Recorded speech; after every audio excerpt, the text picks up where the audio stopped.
Pledge. I pledge allegiance to the flag of the United States of America and to the republic for which it stands, one nation, under God, indivisible, with liberty and justice for all. Just please stand for a second. Say a moment of silence for Corporal Marcelo Salvato and Connie Hogarth, a longtime Fishkill resident.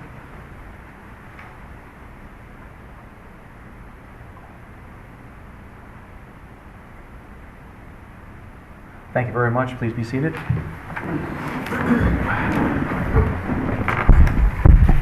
Councilmember Daniele.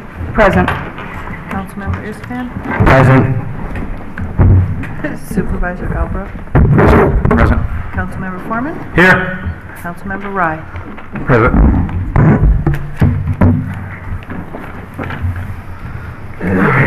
Everybody okay with the adoption of the agenda? Present that as a motion. Can I get a second? Second. All in favor? Aye. Acceptance of the town board regular meeting February 2nd. Present that as a motion. Can I get a second? Second. Carmine, all in favor? Aye. All right. First up is the public hearing, for a public hearing for unsafe property located at 448-450 Van Wyke Lake Road. I'll make a motion to open the public hearing. Can I have a second? Second. All in favor? Aye. All right, so we have a public hearing right now for unsafe property at 448-450 Van Wyke Lake Road. Anybody wish to speak about this? Sir? You just go in front of the microphone and then speak there. I'm Paul Tedesco. I'm here representing my wife Joanne. She can't be here because of her cancer on the rod and her stroke that she had. This fire was unexpected. Okay. The house, I'm waiting. I spoke to Joel, the head inspector, this morning. I'm waiting on the engineering plans so that I can proceed to rebuild this house.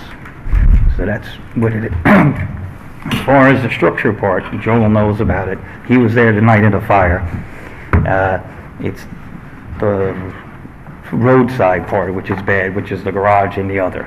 I did whatever the insurance company said for me to do to seal it up and put temporary windows and all of that stuff in. And I'm just waiting on the plans so I can rebuild. I'm putting an addition on the back, which we were doing prior. How much time you need? He told me the end of the month or a month he'd be done with the plans. He's a little bit backed up. So you figure 2 months would be more than enough? That is plenty of time. I want to get this done. Okay. They're staying in a hotel and, you know. Okay. All right, sir. Anybody else want to speak? Ma'am? Sir?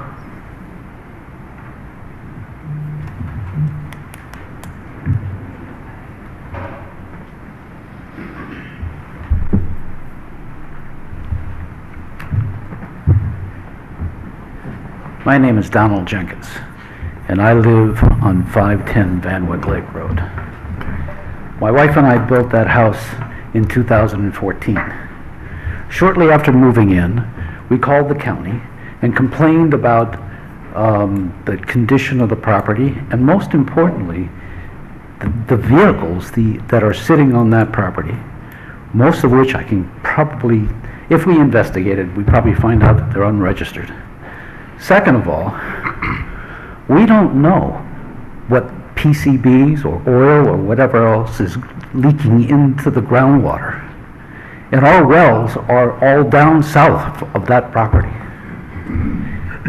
We complained about this quite a bit. And I went to my attorney and I had him develop a petition. And this petition basically says that the property is in disrepair, it's in violation of state code, and according to my attorney, in fact, my attorney asked me just a little while ago if anything had been done. We have 14 signatures on this petition, and it just, not only is it an eyesore, most importantly, it's a safety hazard. There's kids that go to Sharp's Reservation that is only 50 feet away. Those kids could get into that building and get hurt. Now, the fire which took place because somebody did something wrong there. I don't know exactly what it was, but the whole roof is gone. Gone completely. And I think, look, you've been up and you've seen it. Yes, I have. And I took plenty of pictures. It's not even a matter of degradating the property values in that part of the town. It's just, it's an eyesore, it's a safety hazard, it's a environmental hazard, it's a groundwater hazard. And I know from Syracuse, because I used to live in Syracuse, and my wife was the executive assistant to the city engineer for the city of Syracuse, and I was told that any water problems, any runoff water problems, if it's not taken care of properly, the town, the community can lose their entire water rights and water and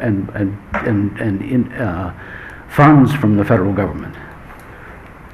We are really concerned about this.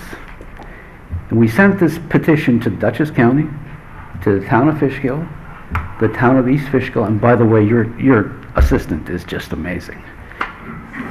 George? Greg. I'm sorry. Right letter. At least I got the letter right.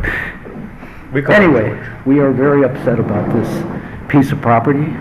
Have been for a long time. We've lived there since 2014, and it's only gotten worse. It's not getting any better. And we hope you guys are going to take care of it. And as you see, we have it on the agenda to take Yes, care sir. of it. Beautiful. Okay, Appreciate it. thank you. You're quite welcome. If you need anything else, just let me know. All right. Anybody else wish to speak about this public hearing? All right, so what I'd like to do, board members, is to continue it for 2 months. What would be 2 months? Second meeting of May? April, March, yes. April, second meeting. What day is that? It's the 20th? So I'll make a motion to continue this to April 20th. Can I get a second? Second. All in favor? Aye. Make a motion to leave the public hearing. Can I have a second? Are we continuing it? Well, we continue, but we're leaving it now. Second. All in favor? Aye. All right, we're back into the regular meeting. We just closed it. But you can speak now under privilege of the floor for general town items, so you can come back up and speak.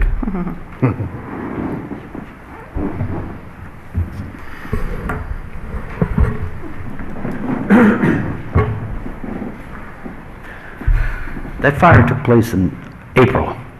What's been done since then? Absolutely nothing. And my expectations that anything is going to happen anytime soon by the property owners is very nil. Well, he came here tonight and spoke. Yes. And I'm going to give him that courtesy to remediate the problem before we take action on it. Okay? I think that's fair. Yeah, it's fair. Yeah. Now he's on notice. Anybody else for privilege of any agenda items? Town-related items? The town of Fishkill? You want to speak? You can speak, come on. No, Ms. Burka, the lady back here. Round Hill, yep. How are you? Jennifer Mashnicola, Round Hill resident. I'm here tonight because I've been lied to and ignored by the town regarding a situation regarding heavy operating equipment that the HOA has been hired by a contractor. It's been going on for 2 years. It's behind my home. They use it as a working yard. There are backhoes, payloaders, quads, bobcats, all hours of the night. They had cement barricades there last year, gasoline, sand, salt. I know we've had this discussion, Mr. Alba, right? Okay. This violates the town's zoning, noise, idle, and snow ordinance. In January 2021, my attorney sent a letter to the town planning and zoning boards saying this is a violation of the site plan, certificate of occupancy, and zoning. The letter went ignored for months until I reached out to you and to Mr. Pietrus. Why would you ignore a letter from an attorney? Got no response. In March of 2021, I was told in an email by Mr. Pietrus that the equipment was not coming back this year. Mr. Albra, you came to my home in March. I did. Looked me right in the face and you lied to me. Well, That's what you You're told right. me, and that's what I told you at the You time. told me that, Yes, but then, yes. and you told me to let you know, And to let you you let me know. know, yes. To let you know if anything came back. We had that, right? Yes, Okay. yes, ma'am, you're correct. Okay. So then, back November, that equipment came back, trailered in on a trailer, all that equipment dropped in the lot. That same night, I emailed you and Mr. Beatrice. Here's where the lie comes in, okay? And Mr. Beatrice said now, he told them it was okay to leave it there, just to follow the DEC guidelines for salt. And you told me, sorry for my inconvenience, right? Yes. Got it in writing. Okay. Why is Mr. Beatrice making what it seems to be a side agreement with HOAs and not doing his job in enforcing the zoning laws and the quality of life issues he's hired to do? Was it a verbal or a written agreement? I get no answers. I spoke to the Attorney General's office, the Dutchess County Attorney General's office, and they informed me that the town is to be issuing warnings, fines, and if it's not removed, any of that equipment, to have it court ordered to be removed. I have called you, spoke to Joel Beatrice, Councilman Istvan, Legislator McCule. Now, I spoke to Legislator McCule. He said he was sending it to the Commissioner of the Planning Board. I have not heard back from him. Still no answers. That's one issue. The other issue we have is the food trucks, peddling, soliciting for profit in the town, in the pool parking lot, for the public, all over social media outlets and whatnot. Now, I was also assured by you, Mr. Beatrice, Mr. Istvan, and the Legislator McCule, that will not be happening. But With the food trucks, I said with permits. they don't have permits. And The trucks are, if they don't have a permit to operate the food truck, they have to leave. So but they did it all summer, and you knew about it. and I sent the building inspector out there to remove Is them. that Joel? That's Joel, yes. Please. Now, let me just ask this, because I was assured by Legislator McCule also that it wasn't going to be happening. Does the town issue permits to food trucks in residential? The town issues Do- permits. Food For residential areas? I'm just- You have an HOA, so they kind of make the decision whether they No, want no, to have no, a food no, no, truck there. no, I'm asking if the town, because the vendors have to come to the town, and there's a multi-step process, Got it. I'm assuming, because that's what I got? Becky, did you know? Let me address that? Yes, please. The town clerk's office, my office, issues what the town has deemed, it's called peddling and soliciting permits. Correct. Right, A vendor, say a food truck, right, has to come, complete a very extensive application, provide all their insurance, registrations, driver's licenses Right. of the people, their permits from the health Right. department and all that stuff. And if they're on private property, they must submit a notarized letter from the property owner stating that they have permission to be there. And if the property owner gives them that and everything else, then it goes before the board approves it, and they do get their permit. even if they have to use town roads to get there? Yeah. It's And still to it's peddle- private property. To peddle and solicit in a, If they have a notarized signed letter of permission from the property owner it's the property owner's choice if they want that person So to be I'm- there. I'm And I've never seen, they Go ahead. never came back with their permit or. None of letter them. from- Yeah, they None of never- them, 'cause there were they never- several. Yeah, they never. I was just, no, I They just don't want to have know. a permit. There's no permits for There's anybody no around permit. Hill? Okay. There is no permit. All right. So now I want to say that I pay thousands of dollars in taxes and HOA fees. This is regarding, and I can't use any of those lots because we had the food trucks and we got all that equipment sitting in the back of my house. So what are we going to do about that? What is the town going to do to get that out of that parking lot? I can't have that in my backyard in a residential zone. There was two things we got out of there, right? The salt and the, what were the? There was gasoline there last year with tarps and cement barricades. And Joel is just beyond, trying to debate me on the phone, and I have no time for that. No time for that. He told me the same thing the Attorney General's office told me was for fines, Okay. warnings, fines, and to be court ordered. And then he changed it up. So something happened between March and November when that got trailered in and dropped back down on that parking lot. Yeah, just, I'll address, let's finish with the food trucks. So you understand that the food trucks can be there with your HOA, with the approval from the HOA? Now, if there's a food truck there and I send the building inspector or a police officer over there to inspect that, we can have them leave. But it'll be up to your HOA not to let them come there. So that's that issue. Carmine issue, That's not what Legislator McCule told me. you're talking about the food truck. The I'm food talking about truck. the food That's not truck. what he told me.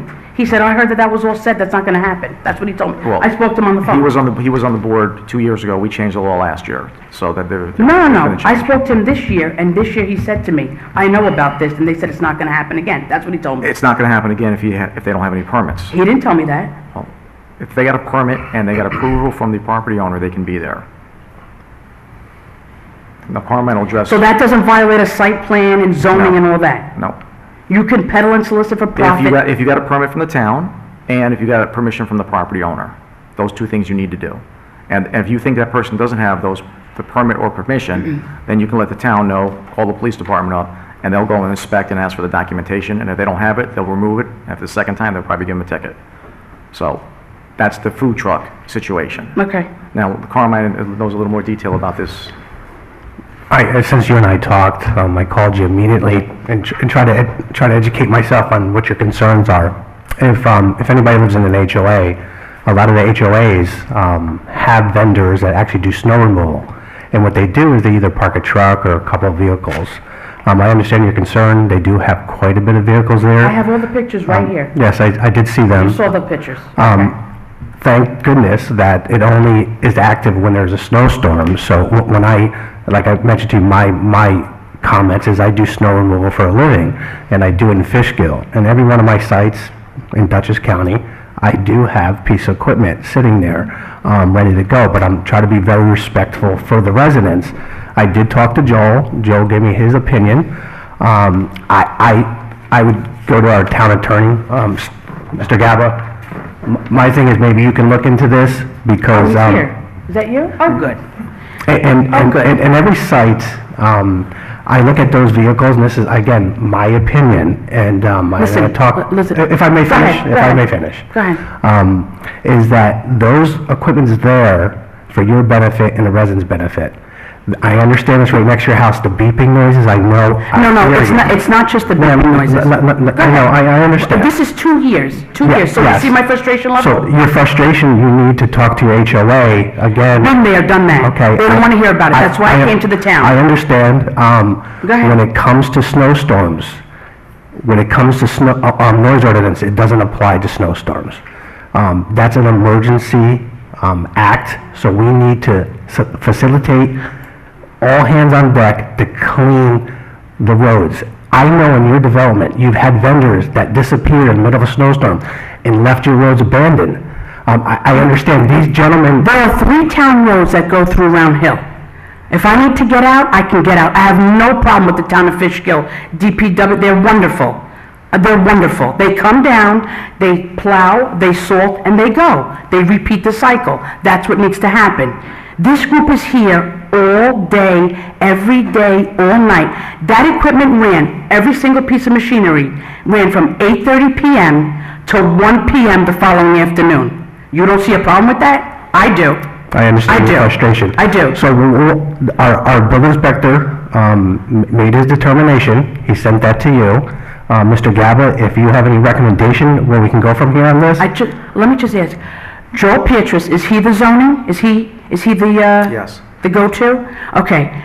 He told me in an email to me and my attorney, took several months, but we got it, that it was not coming back. They were going to have another secured location, okay?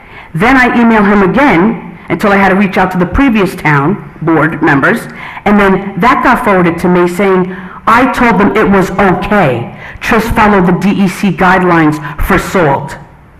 What happened between March and November? To me, as a taxpayer, homeowner resident, that's a site agreement. That is a site agreement. That violates the site plan and the zoning and the noise and the idle and the snow ordinance. And also, back there, the workers sitting in their trucks. Trucks are idling, falling asleep, 6:15 in the morning, over an hour. I had to call the town police. They came, they left. They're in my home. Ma'am, if you look at, when it's out of our town hall, you'll see 3 trucks ready to go. You'll see 2 pieces of equipment. What's this ready to go. zoned? What's this zoned? It's your No, license. no, I don't believe that. Well, we can disagree, I'm just telling you. No, I'm going to disagree, Yeah. because I had asked you on the phone, right? Send me something, law, that says it could be there, and you couldn't provide it to me. You also told me that those are considered emergency vehicles. They're not emergency vehicles. And they drive up and down town roads, all hours of the night, no license plates, all over the place. That is a development for families, for children, for anybody, not for construction equipment to plow a dusting of snow. I don't want a metal on blacktop. That affects my quality of life. Is that not Joel Pietrus's job to help in those types of situations? We hear you. Epic fail, epic. Mr. Galba, do you have any thoughts on this? Well, the town board makes the zoning laws and the property maintenance laws and the code provisions. Close to the mic, close to the mic. Thank you. The enforcement is the providence of the building department. If you have a problem with the building inspector and how he's doing his job, it's perfectly appropriate to come here and complain about it. Absolutely. This sounds like a code enforcement issue, and, you know, the supervisor and Councilman Esteban have been looking into it. I'll be happy to join in and talk with the building department too and see where we stand on this. Something needs to be done. And I would appreciate if they share with you my attorney's letter, because they have it, they all have a copy of it. Well, of course. I would appreciate that. But the bottom line is, this board would need to talk to the building inspector and see what his position is on this, and if something's going to be done, that's what it has to be channeled through. If there came a time when the building inspector determined that there was a code violation, whether it's property maintenance, site plan or subdivision approval violation, zoning violation of some kind, he could report back to this board, and this board could take legal action, start a lawsuit. But until that happens... Against who? Him? Well, whoever's, zone- whether it's the contractors or whoever it is who's Okay. actually violating Okay. whatever particular provision of the law is at issue. But until that happens, there's really nothing that this board can do. So if you want to look further into it, I'm sure the supervisor and the board would be happy to do that. Like I say, I'll assist as I may, but that's pretty much where we are right now. Something needs to be done. I mean, go ahead. The difficulty is where they're going to put the stuff. They tried to put it in a different location, and their equipment got vandalized, so that's why they brought it back there. And I don't want to... If we put it somewhere else, someone else is going to complain. Mr. Albra, I know. Mr. Albra, I'm just letting you know. I know. If this is not resolved, I'm coming back to every single one of these meetings. Okay. 27 years, going to be 28 in July, lived in the town of Fishkill, never once had a problem. Never once had a problem like this, except for the last 2 years. Gotcha. The last 2 years. This is an issue. I have that right, everybody that lives in there has that right to enjoy their home. That's why we purchased our home there, to enjoy and to protect. So I have to protect my investment by coming here every time now. It's because nothing's been done for 2 years, December 2020. We did move a few things. We covering this. The salt is now being covered. There's no... There is no salt there because it's not supposed to be there. And there is no gasoline there because that's another violation. So those are two things that we were able to resolve. Big deal. I got large equipment. You want it? I got Well, pictures. See the pictures? you said there was nothing being done. There was stuff being done. Well, I mean, come on. Well... Till they're out of there, I'm not satisfied until it's out of there. I'm sorry. So let's focus on what's remaining, the equipment. That's right. Send me an email tomorrow morning. Do it Right. tonight. Send me another email tomorrow with your concerns, and I'll forward it to the town. I don't have to send you another. Why do I have to send you another email? Because You have all my emails. You have a new town attorney. Instead of him spending an hour reading all that stuff, just give me a little synopsis so he can look into it. So then you're going to get that and send it to him? Yes.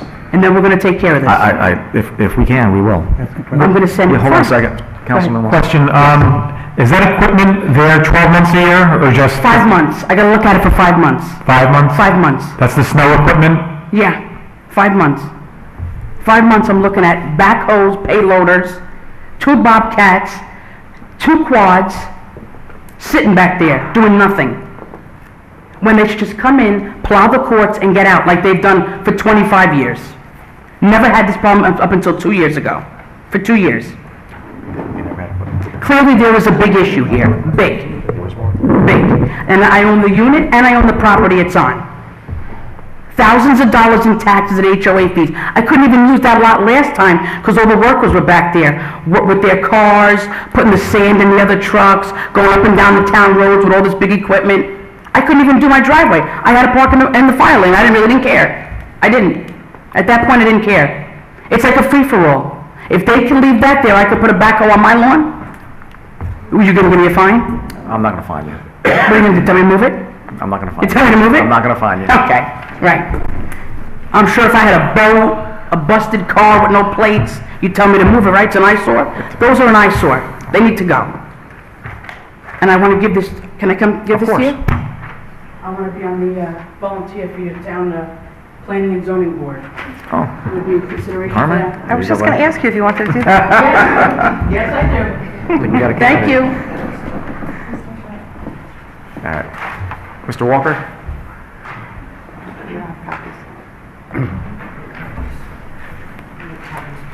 Okay. Good evening, all. I don't know if I can follow up with a passionate talk right now like that was, so hopefully that's resolved at some point in time.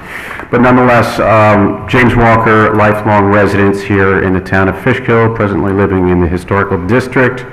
I've applied for the position on the zoning board administration as a full-time person. My background is basically the commercial real estate, 20 years, licensed. I do that full-time. I live close by. I just want to, I now have the time to focus on what the town of Fishkill, the people that live here, what they're trying to, what the benefits are, what they're trying to do going forward for the next couple of years. I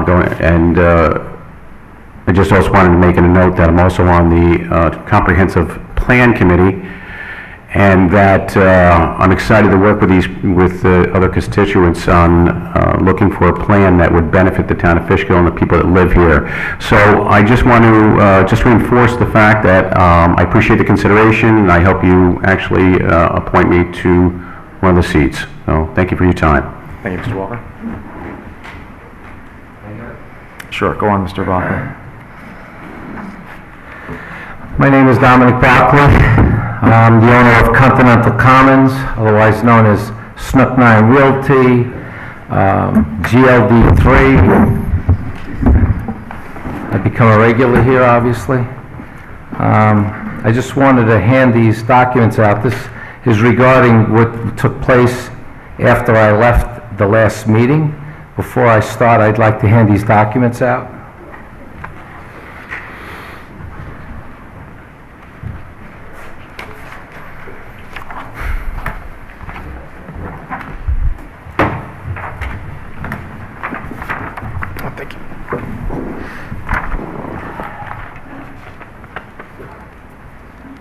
All right, what you have in front of you is going to be discussed in a couple of seconds. When I left last week, I had asked Mr. Abra if he would answer a simple yes/no question, and he said he wouldn't answer it. But then after I left, you said, why is he leaving? I want to answer his question. So I'm here to discuss what you said regarding my approval or regarding the infrastructure of my property. Remember you said there were infrastructure deficiencies.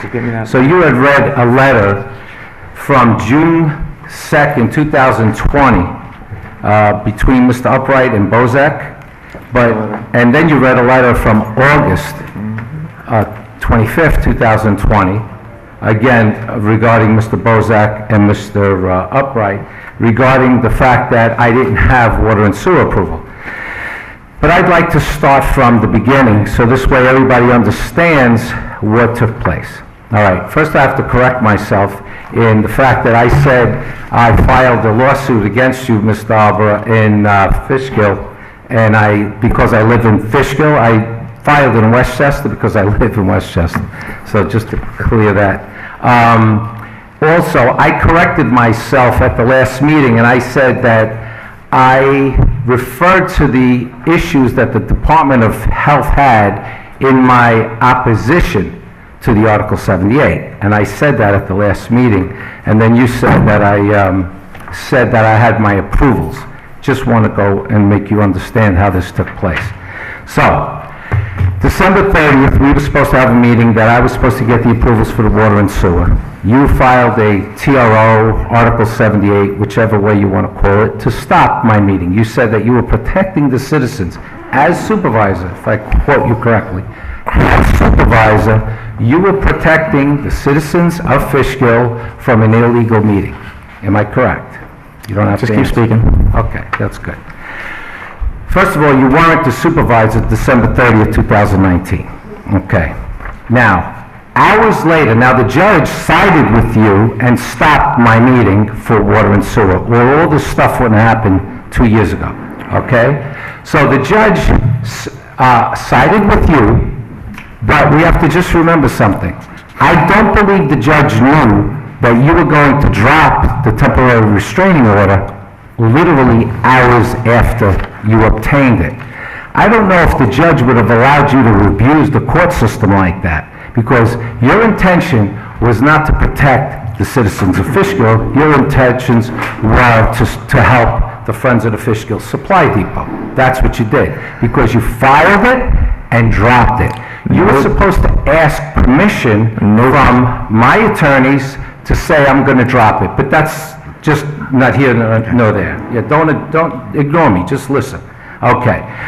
So again, like I said, hours later you dropped it. Now, my engineer was going to send a letter to the Department of Health, Board of Health, in December, but they had to wait for a water extension prior to them doing it. So they never addressed the Board of Health, thinking that the meeting was going to take place on December 30th. So they did that on February 13th. Chazen sent a letter to the Department of Health regarding what they were going to do and a 4-inch main that you were concerned with. March 30th, Thank you. March 30th, 2020, the Board of Health cited some infrastructure deficiencies, which is what you talked about, okay? So we needed to answer those questions, but now you became, your prior administration was supposed to have a meeting to extend the water and sewer for us, and we waited for that prior to us filing with the Department of Health. You then read a letter from Upright, and basically it was the initial submission you were referring to.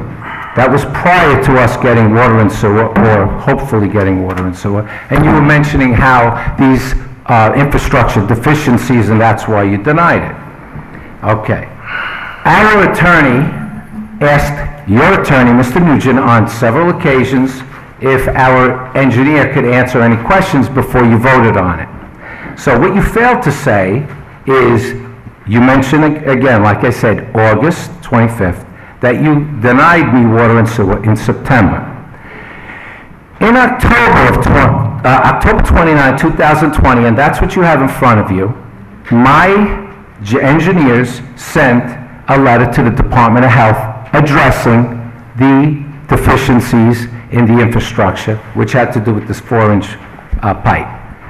You also failed to mention, Mr. Albra, that the Board of Health on January 8th, 2021 addressed the infrastructure deficiency and that the comments that my engineer made were acceptable. But they still needed the approval from the town for the water and sewer, which they did not have. But if you read what's there, and that's what was in the opposition for the Article 78. So that document was part of that, which said that we had sufficed what the Board of Health asked as far as the deficiencies. And that's what I was referring to you in that meeting last week. So in January of 2021, January 15th, I filed an Article 78 against the town because they denied me water and sewer, which everyone knows. I have water and sewer on the property. You just did this as a political favor to the Friends of the Fishkill Supply Depot. The town then filed a motion to dismiss. We then put an opposition to the motion to dismiss, and in that opposition to the motion to dismiss, which you have sections 11, I believe, to 20 or 22, and that's where we mentioned that the town, the Department of Health was accepted our resolution to these water and sewer issues. Now, on December 15th, the judge ruled, because of your motion to dismiss, the judge ruled in our favor, okay? And the fact that you acted as a conflict of interest. Now, you now knew that the Department of Health was satisfied with our addressing the, read it, don't shake your head. This is right here. Second check on January 11th, 2022. Paul, we are still waiting. Right. Yeah, Here's January 11th, 2022. Okay, We're still awaiting a resubmittal to my address of my comments from January 2021, and therefore you do not have approval from our department. May I say something, Mr. Albert? To get approval, we need the town to give us water and sewer. We addressed, and I said this, we addressed the deficiencies in the infrastructure. We cannot ask the town, the Board of Health, for water and sewer approvals unless the town extends the water district, which you will not do. Okay. Now, we addressed that. The judge sided with us, and on December 21st, 2021, instead of you saying, you know what, the guy addressed the deficiencies in the infrastructure, you decided that you're going to oppose, okay? You were going to oppose. You totally disregarded that we took care of the issue. You said, we're going to oppose the motion to dismiss.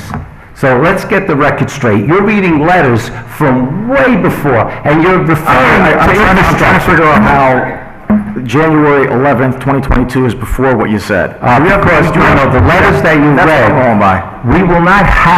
we cannot get Department of Health approvals without the water extensions. We addressed the deficiencies, which is what was the reason you denied us water and sewer. So those were addressed, and you totally ignored it. That is your opinion, and that's it. No, I gave you the documents, that's why I said. That's what you put in your documents. That's from my engineer and from the Board of Health. Second check, 1/11/22, Paul, we are still waiting a resubmittal to address my comments from January 2021, Okay. and therefore you do not have approval from my department. Did you read those? That stamp, that's from the Department of Health. The other reason I'm here is because I think, Ms. Daniele, you owe me an apology because I never accused you of bribery, Ms. Daniele. If you want, I'll play the tape again because that's the only way I could get through to this board. Did I or did I not accuse you of bribery? And you're not going to answer. You accused me of bribery. And then in the minutes, are you, Greg, do you do the minutes, Greg? No, sir. Who does the minutes, may I ask? Huh? The town clerk does the minutes. Okay, so the town clerk did the minutes, and they said that I accused Miss Daniele of bribery. So we could play the tape, and I'm not going to bore these people behind me.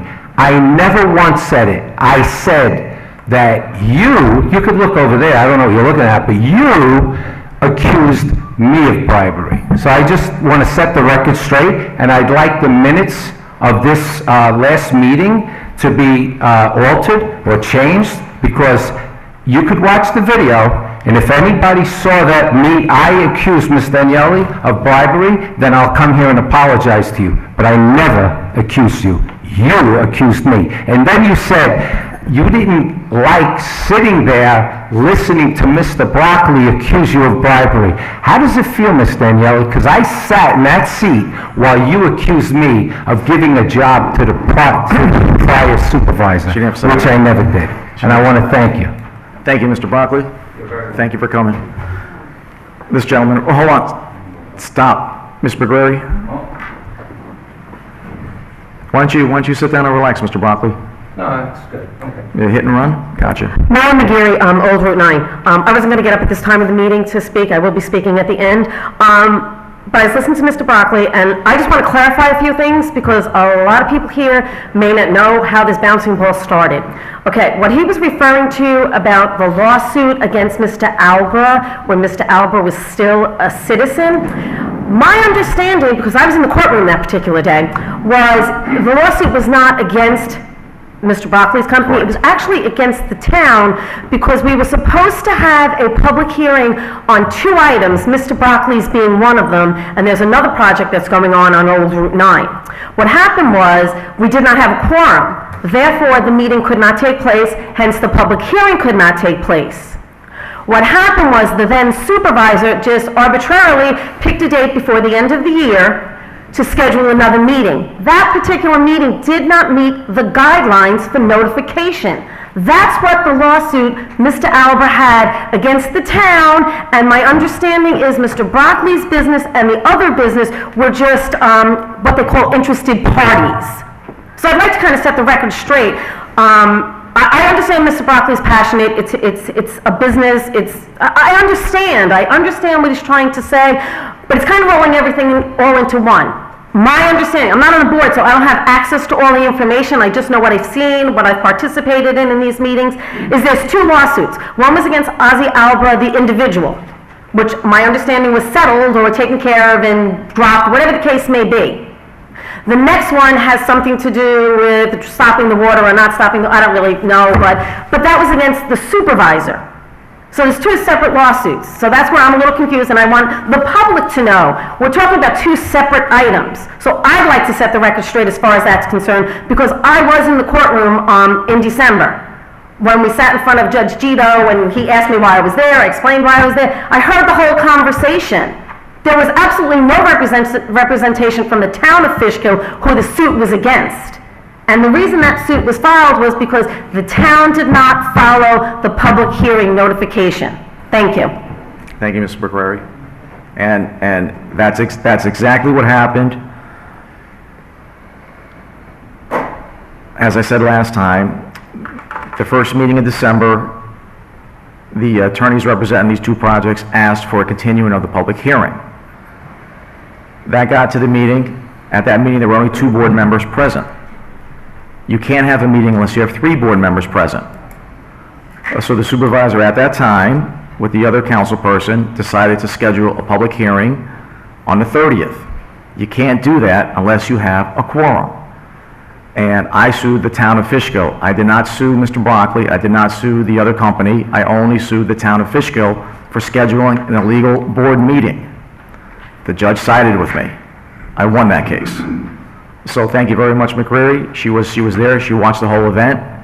And there was also, not only was there not a quorum, there wasn't the notice, they didn't have enough time for notice. It was 9 days instead of 10 days. So there was 2 violations of the law right there. So as a private citizen, I stopped an illegal meeting from happening, and they flipped this around that I'm the bad guy. It's very frustrating to hear people say things about you when there was an illegal act. I stopped it, and I'm a bad guy. And it's very frustrating when Mr. Broccoli keeps coming in here, cites his sources, and they're not accurate. But that's his right. I have a very good open government. I let people speak, let them say what they want to say. But the fact is, I never sued him. I sued the town of Fishkill for having an illegal board meeting on 2 things. They didn't have a quorum, and they didn't have notice, and the judge sided with me both times. So anybody else, this gentleman right here, please speak.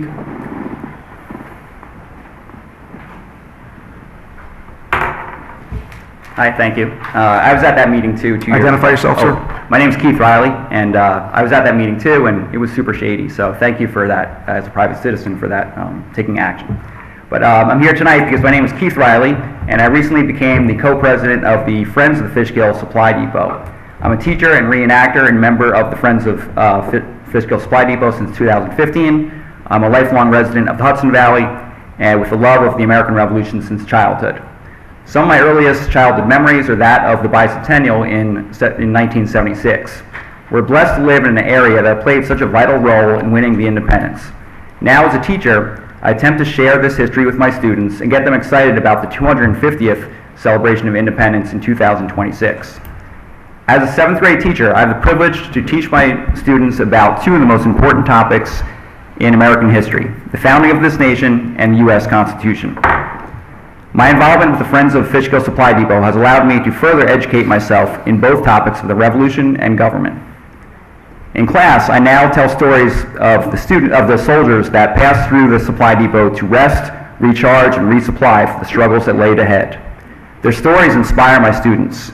Our hope is that the Fishkill Supply Depot becomes as well known and protected as Valley Forge.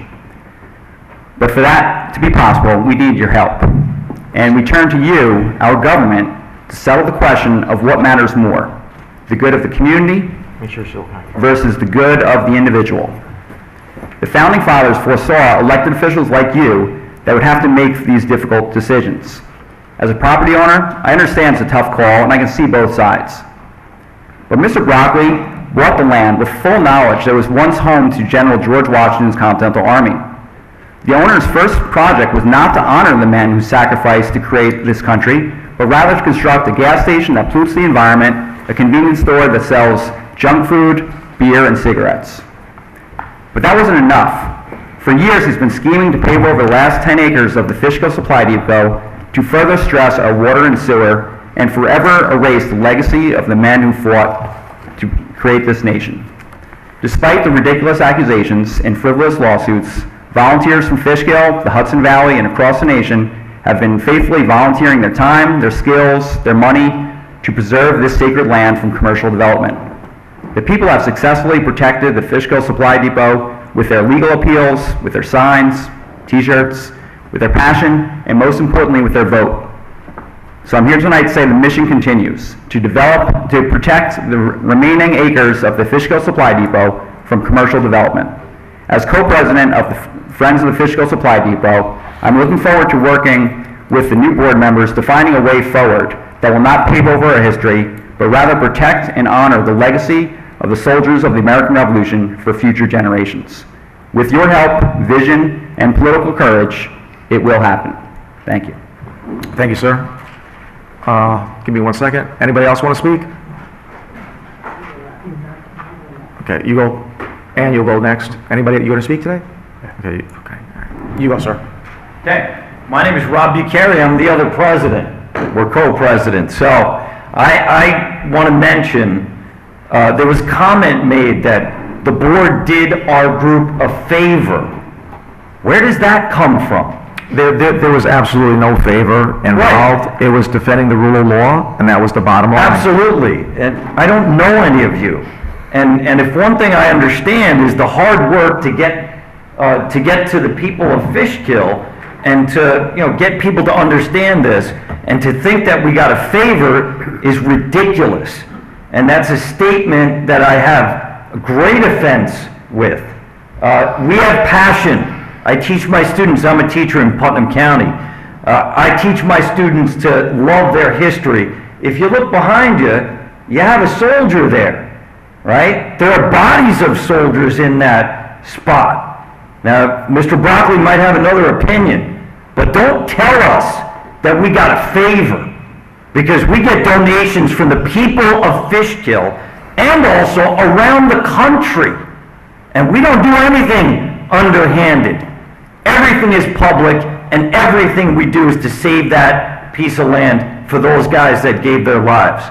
So I take great offense to that comment.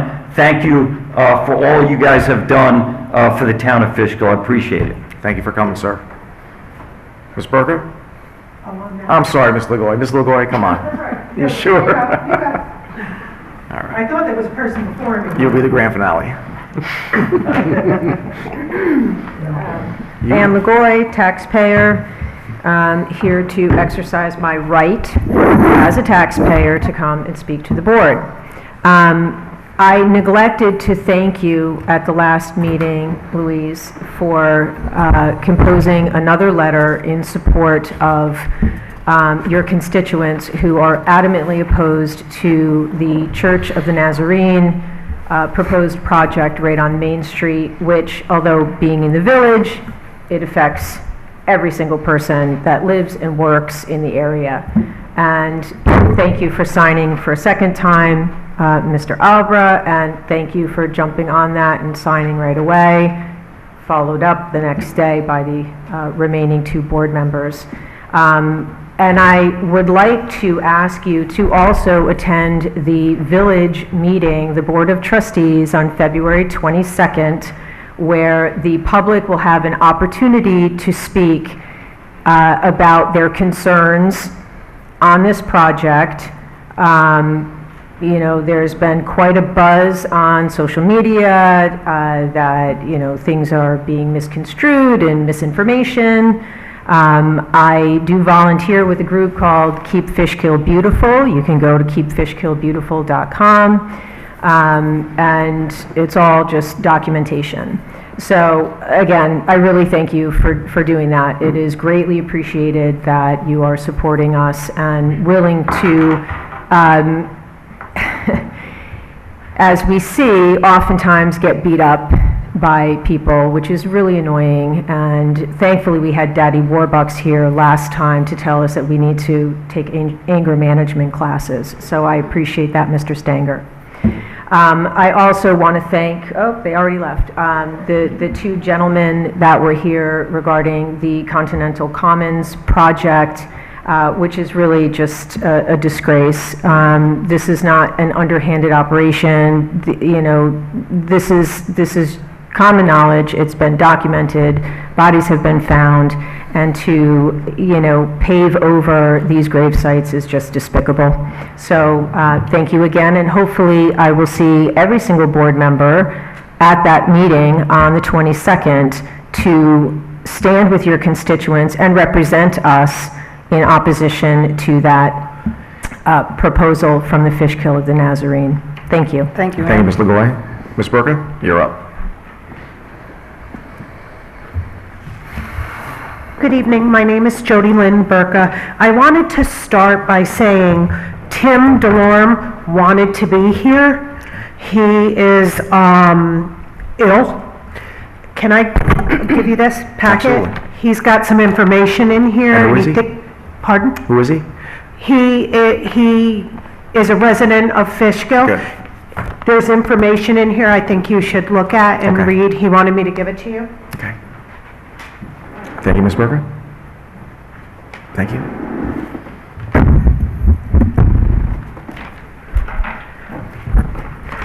I am appearing before the town board this evening regarding my opposition to Healy Hyundai using R20 property for commercial use. Not only am I completely disgusted, but I am utterly amazed. An interpretation was made by one individual regarding an R20 property that storage of vehicles by a commercial entity is an allowable use of that property. Yet our town zoning code, section 150, article 17, the one noted in the interpretation letter signed June 23rd, 21, clearly states parking and loading spaces for non-residential use shall not be located in a resident district. How can this be interpreted any other way? Most recently, I was informed I had 60 days to challenge the interpretation. However, I, nor any other Fishkill residents, were notified of this interpretation. Therefore, we were not afforded the opportunity to protest. Oddly enough, I went to the town in July of 2021, less than 30 days after that letter. I saw Greg and I saw other individuals, and at no point did anybody mention to me that I had a 60-day window to challenge this. What I was instead instructed to do was to wait for the planning board hearing and attend it, which is what I did, thinking I would make headway. I brought my concerns to the planning board only to be told that they had no jurisdiction and they deferred to their attorney, asking him. At the last planning board meeting, I questioned what the attorney's findings were, and I was abruptly shut down. I was told it was not the time or the place, and this wasn't the venue. To date, I don't know if the attorney has even had the opportunity to look at the actual question that I asked. I don't know the answer to that. It is strange to me that if Healy had asked for a special use permit, if they had asked for a variance, or if they had asked for a zoning change, residents would have been notified. But an interpretation that will have a significant and lasting impact on a residential area requires no notification. How so?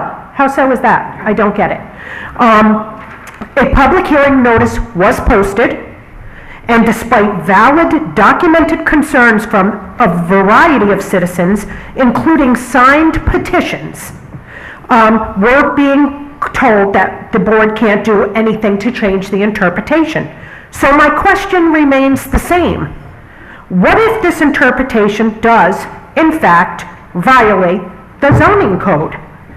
It is sad to me that the only time politicians take an interest in public opinion and concern is during election time. It's very sad. I would like somebody to please answer me the question, did this interpretation violate the zoning code? And I have a copy of the letter right here dated June 23rd from Joel Petrus. So thank you for your time, and I hope somebody can give me the answer that I'm looking for. Thank you, Ms. Berger. Thank you. Thank you. Sir, Mr. Berger? Mr. Berger?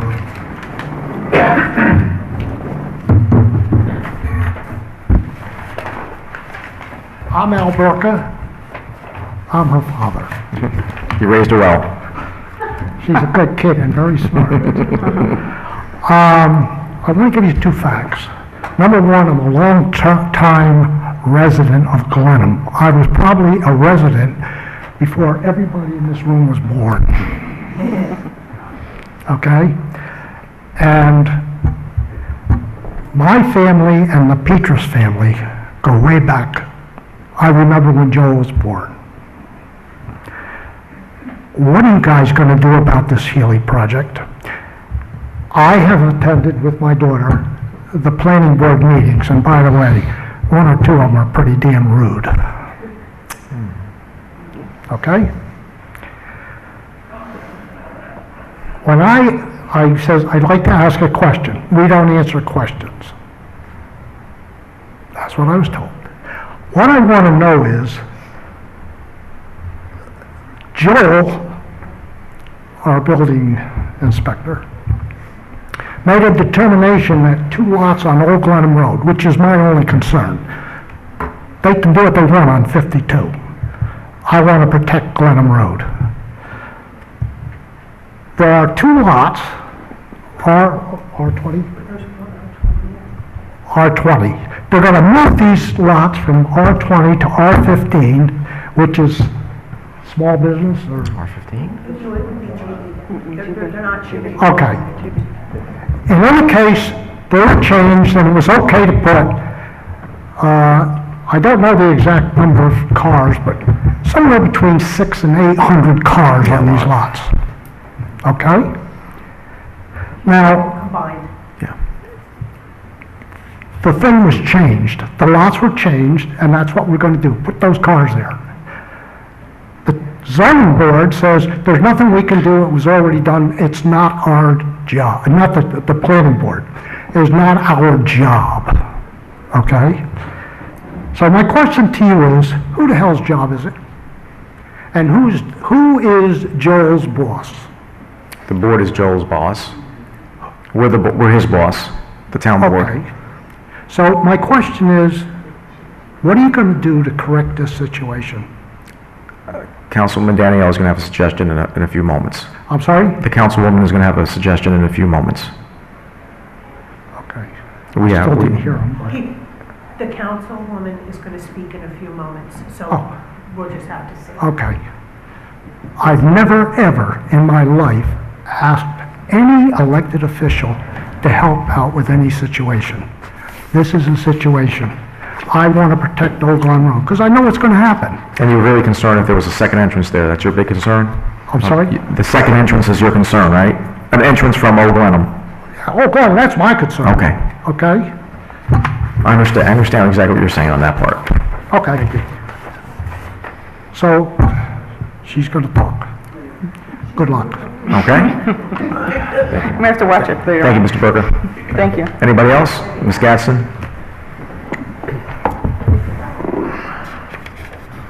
Good evening, Supervisor, Madam Clerk, and board members. I just wanted to, I think I failed to in the first meeting because I was so taken back by certain things that happened, to welcome back Attorney Gaba. I think he has worked for Fishkill before, if my history serves me right. So we went, back and got him, so we hope that what he does moving forward will be Much younger good. at the time. Huh? Much younger at the time. Yeah, I know. I listen. I may not be sitting in that seat, but I'm doing my homework, so I just wanted to respectfully welcome you back. I also wanted to thank Mary for getting up here and trying to set the record straight, right? Because I believe that when I sat in that seat that you sit in now, we set the record straight. And then we had the attorney that was here at the time set the record straight. And then I am on this side and I reiterated setting the record straight. And then Mary comes before you and she sets the record straight.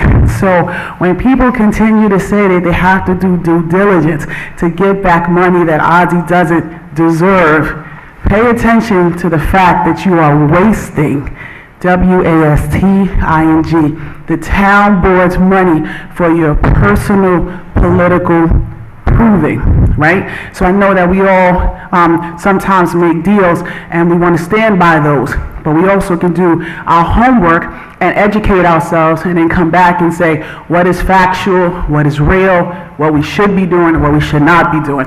And we should not be wasting the town's money to get back money that Ozzy rightfully deserves to have. That is not my opinion, that is fact. I also wanted to offer up, I always look at the ALT and see what services they provide for us, you guys, as town board members. And so I had my last book, and I did look at the last few that I have, and unfortunately it doesn't have anything that addresses, anger management. And I want to just remind all of you that as town board officials, you are obligated to hear us. Listen to us. We are obligated to be respectful to you. You are obligated to be respectful back. If you don't like the temperament here, you probably should choose to do something else. But I sat in that back room, in the back of the room, and one of you, I won't point you out, the video has already done that, was very aggressive in tone and in manner. And I also watched, as I sat in my seat when I was there, one of the people in the community become or attempt to become aggressive with me. And I have to give it to Mr. Isfan, because the video didn't pick it up, but he was the one who put his hand out to stop the resident from running forward to attack me. I'm not going to say that I was afraid, because I was not, but I appreciate the fact that a man in the room did something. And I think that if any of us think that it's okay for a man to attack or downgrade a woman, that is wrong. And I think that women should not be able to do that.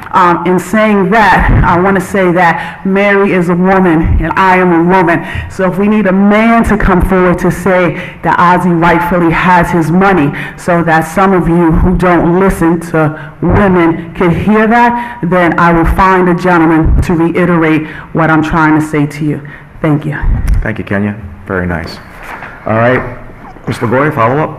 Yeah, I forgot something. Come on up. Thank you. Ann LaGoy, taxpayer. I do see on here that you're going to be discussing the Planning and Zoning Board. And I again, in spite of being told you're not going to answer hypothetical questions or my questions don't make any sense, it is really critical. This decision on the zoning person, the addition to the zoning board, is really critical. I can certainly appreciate and respect Mr. Walker for coming and saying hello and introducing himself. And, you know, it sounded the last couple of meetings that you were rustling up several applicants. I don't know if that actually happened. But it is a little bit concerning that objective parties, and that's not the political parties, objective parties might not be considered due to due diligence, on using your words. So it is a little bit concerning that someone who, you know, and not to pick on this individual because I do appreciate that he's on the Comprehensive Plan Committee. You know, a commercial real estate agent who is going to be sitting on the zoning board, I'm not saying that that would influence his judgment. I'm just saying that that might influence your judgment in who you're bringing onto the zoning board. I've had the pleasure of working with Mr. Walker for the last several months on the comprehensive plan. Very supportive individual, very level-headed from what I'm seeing. I just wanted to express that because it still is extremely disturbing that Kenya Gadsden was completely rejected, tabled. You know, maybe we'll look at it and give her the, what is it, alternate seat. You know, come on. That was, it's an insult. Thank you, Ms. LeRoy. All right, last call. Anybody else? That's it? All right. Thank you. All right, next up is Supervisor Comments. Where am I over here? President's Day is Monday, and town offices will be closed, so will the rec center. Fishkill has strong ties to the holiday thanks to General George Washington during the Revolutionary War, the birthplace of Washington's sword. February is also Black History Month, and Fishkill has historical ties to this as well. The Zion Pilgrim Church, which stood on Baxtertown Road, is understood to having been a station of the Underground Railroad. This network of trails and safe houses that led to thousands of African-American slaves to freedom during the 1800s. So as we celebrate Black history, let's celebrate our role the town played in the fight against slavery and injustice. Just to add, when you look at the history books in the town of Fishkill, when the slaves came up north, they would ring the church bells to advise the people to bring them and hide them in Fishkill.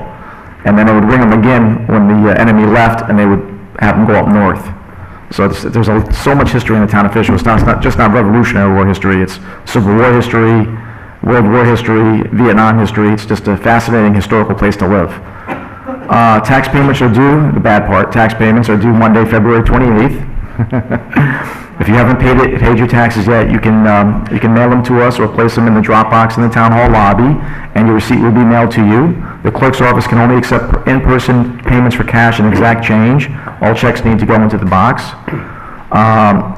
Tomorrow, February 17th, from 7 to 8:30 here at Town Hall, Deputy Supervisor Hal Brilliant will host an informal information session for residents on the topic of emergency preparedness.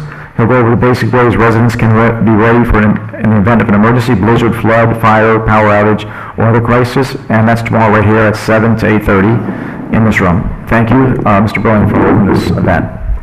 I'm done with that. On to liaison reports. Mr. Rye? You got anything? Okay, yeah. 1 second. Just running through my list here, I have an appointment with the supervisor, Town of Wapager, in about a week and a half. That'll be a first time to get together. I talked to Glenn about the stop signs. He needs the stop signs, so I know we're talking about those tonight. But he and I and the team will be getting together again in about another month, also with a little bit more full of agenda. Dutchess Community College, I had a very, very interesting meeting with the new president of SUNY Dutchess, and Dr. Peter Jordan, a very interesting man. It's it's unfortunate that during COVID so much was affected, and this campus was too. They wanted to, of course, they were going to have classes and move a lot of assets down here to get it going, but they had to shut it down. But they're revitalizing it, and we'll be starting back. He shared with me a number of interesting things that could be going on there that really are you know, they're for the next generation of, let's say, technology and studying, and really, I just think is going to be fantastic. But the decisions aren't made and the ink isn't put on paper yet, so he said, please don't discuss that. But when they do get the programs going and they do have a number of things to discuss, he actually wants to come here, give a presentation, introduce himself, and I think that'd be a good thing for the town to from there, create a better link. Hudson Valley Renegades, I have a meeting with the president coming up in a week. And as everybody knows, we went out and visited the Renegades for their job fair. I had a really good time. Had the privilege of meeting Yvette Valles-Smith and for the first time. And she was really, really terrific, and look forward actually to follow up and have some conversations with her about just general points. And the Dutchess County Youth Union, the U, there are some interesting developments that will be coming up. I will be meeting actually with one of the architects. I will be introduced more to programs as they start to come about, and there will be some interesting things to discuss in the future about how we can develop some transportation from here to that facility for our kids who will need a ride. So I'm very optimistic about us getting really linked with that asset. Last thing that I will discuss is of course the drug presentation that we want to do here on the drug crisis, having to do with a lot of different programs that are out there, and trying to create a presentation that provides good, succinct, clear information from the town level straight to the county level. There are a number of developments coming along at the county level. John Foreman has, of course, great ties and great experience. I asked him to help in participation in preparing this, and he has kindly agreed to doing that. Police chief is going to be working here on the local level. The sheriff's department has made some commitments to participate, so that's going to be, I think, an interesting thing that I've heard. We actually might be setting the tone for other towns to duplicate this presentation, which is kind of interesting to hear. That's all I got. Thank you. John? Okay, so just to piggyback from Mr. Rye, the county has what they call a Dutchess County Stabilization Center. It's really one of a kind, statewide, and they deal with people who have emotional distress, anxiety issues, depression, family issues, and addiction. It's really a one-stop place for people to go get help. So I think I will take Brian up there to have a look around, and that's where all the players are up there, all the programs for people to get help. So I look forward to having that program down here in Fishkill. And I am scheduled to meet with Mayor Kiriakou in the city of Beacon on Friday. That's it. Excellent. Comment. Yes, good evening, everybody. It's good to see everybody. Everybody's really passionate. I love it. The liaison report for me is I'm going to give a shout out to our facility crew that actually keeps our facilities open during these last couple ice storms. It was brutal. And to work in it and actually have to deal with the ice and the snow and the rain is really tough. And I just wanted to thank them, because sometimes our maintenance staff doesn't get the kudos. I've been working with Councilwoman Daniele. We met another vendor over at our playground that she'd been working on for quite a bit of time with Mrs. Gatson in the past. A couple new ideas, maybe some new ideas, maybe not, but we actually, good to meet with somebody else to get some feedback. And I want to thank Councilwoman Daniele for really pushing that. It's going to be a really good project, so I'm looking forward to work with you on that. Over at the Little League field, Field C, we're looking at putting a new Little League fence in to encompass that field. It's something that we're working on now. We are looking at potential vendors, and I'm excited to make our fields that much better for our Little League. Also, with the Little League, we're looking on putting in 2 T-ball fields, so our youth can actually play in those fields, something I'm pretty excited about, to work with Brandon and the staff on that, and get some ideas. So I'll keep you updated on that. We're working also on some brand new signage. We had complaints where we've had some of the dogs that are in our doggy park, that some of the residents are letting them go out and run the whole park. So we want to start facilitating, clear signs that say, curb your dog, keep them leashed. So we're going to work on a couple things with that. Also, over at Guerin Park, some of the things that we did, we kept the park open all winter. And again, thanks for the staff and the council to keep that open, because now the residents can have an opportunity to walk their pets and themselves around that park, during COVID. That's pretty much what I have for my reports. Thank you. Louise? Yeah. I also just wanted to thank Carmine, because we did work together. We went to Doug Phillips Park, and we are trying to put our heads together and see what we could do that's going to make for a really nice park for the kids in the future, hopefully. As far as the rec center, the supervisor and I attended a Valentine's Day soup and grilled cheese sandwich movie afternoon, which was very nice. Thank you to Marianne, Jay, and Lauren for putting on another great event for the seniors. They always do a great job. And Marianne makes the soup and the grilled cheese sandwiches herself. As for the planning board, I'm in touch with Mr. Cantor regarding potential planning board alternates, and I'll follow up with him when we determine which people specifically want the planning board, because I think we've been given a few more applications today, and I have to contact, and Carmine's been contacting them as well, to see who wants zoning and who wants planning. So I'll get back to the board once we figure out who specifically wants planning. I have another issue regarding the planning board, which I can't address now. I'll address it at the end of the meeting under new business. For the Village of Fishkill, as Ann McGoy already stated, there is a village trustee meeting on Tuesday, the 22nd at 6 p.m. where they will discuss the Wellesley project, which is the Church of the Nazarene project. And I plan on attending, and I hope the rest of the board attends as well, to show our support that we are against that project. The mayor, Kathy Martin, has actually done something that usually is not done in the past. She's letting the people speak, which is nice, and I appreciate the fact that she's giving the people an opportunity to do that. This is not a public hearing, but she's letting them speak like we let people come and speak at the beginning of the meeting. So whether they're opposed to it or for it, they'll have the opportunity to speak. So I thank her and the board for doing that. And I think that's about it. Hey, I'd just like to piggyback on what Louise just said about open government and letting the people speak. Everybody that watches these meetings know I'm very open, and people can say what they want to say. There's no time limit. We got rid of the time limit. The planning board now lets you speak. That didn't happen before for the town. And previously in the Village of Fishkill, you didn't have a right to speak. And I commend Mayor Martin for adding that to our repertoire. That's very good. I did get good news for the town of Fishkill with its finances.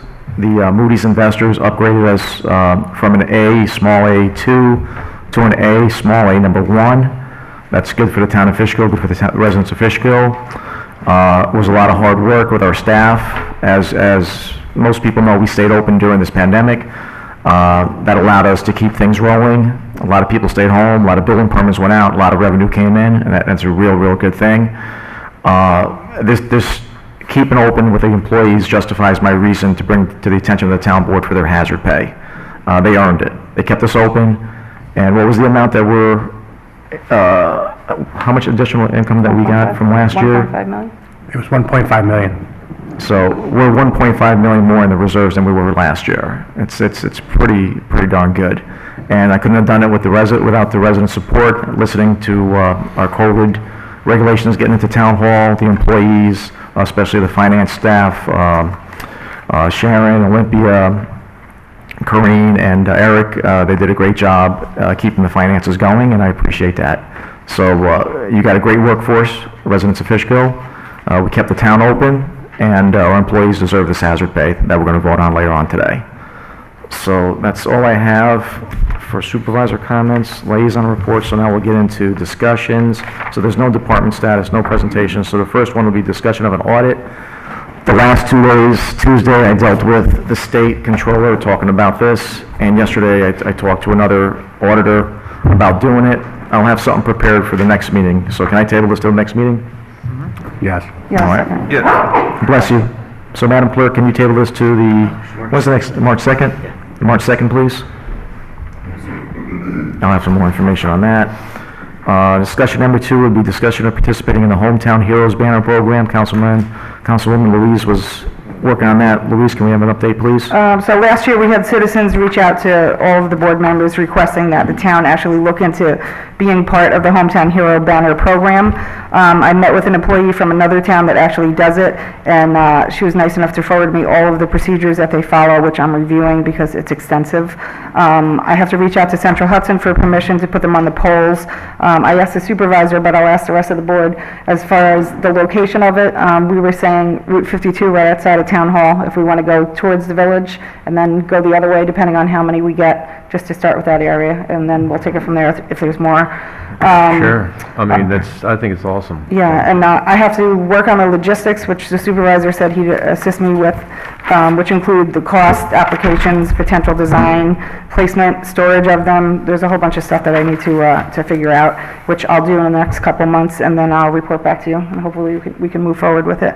Good. So maybe a few Can I months. ask a question? Sure. Yeah. I know you just got and this is great, I'm glad you're doing it, because I've seen it in other towns, Right. and, I obviously have I think we all have passion towards that.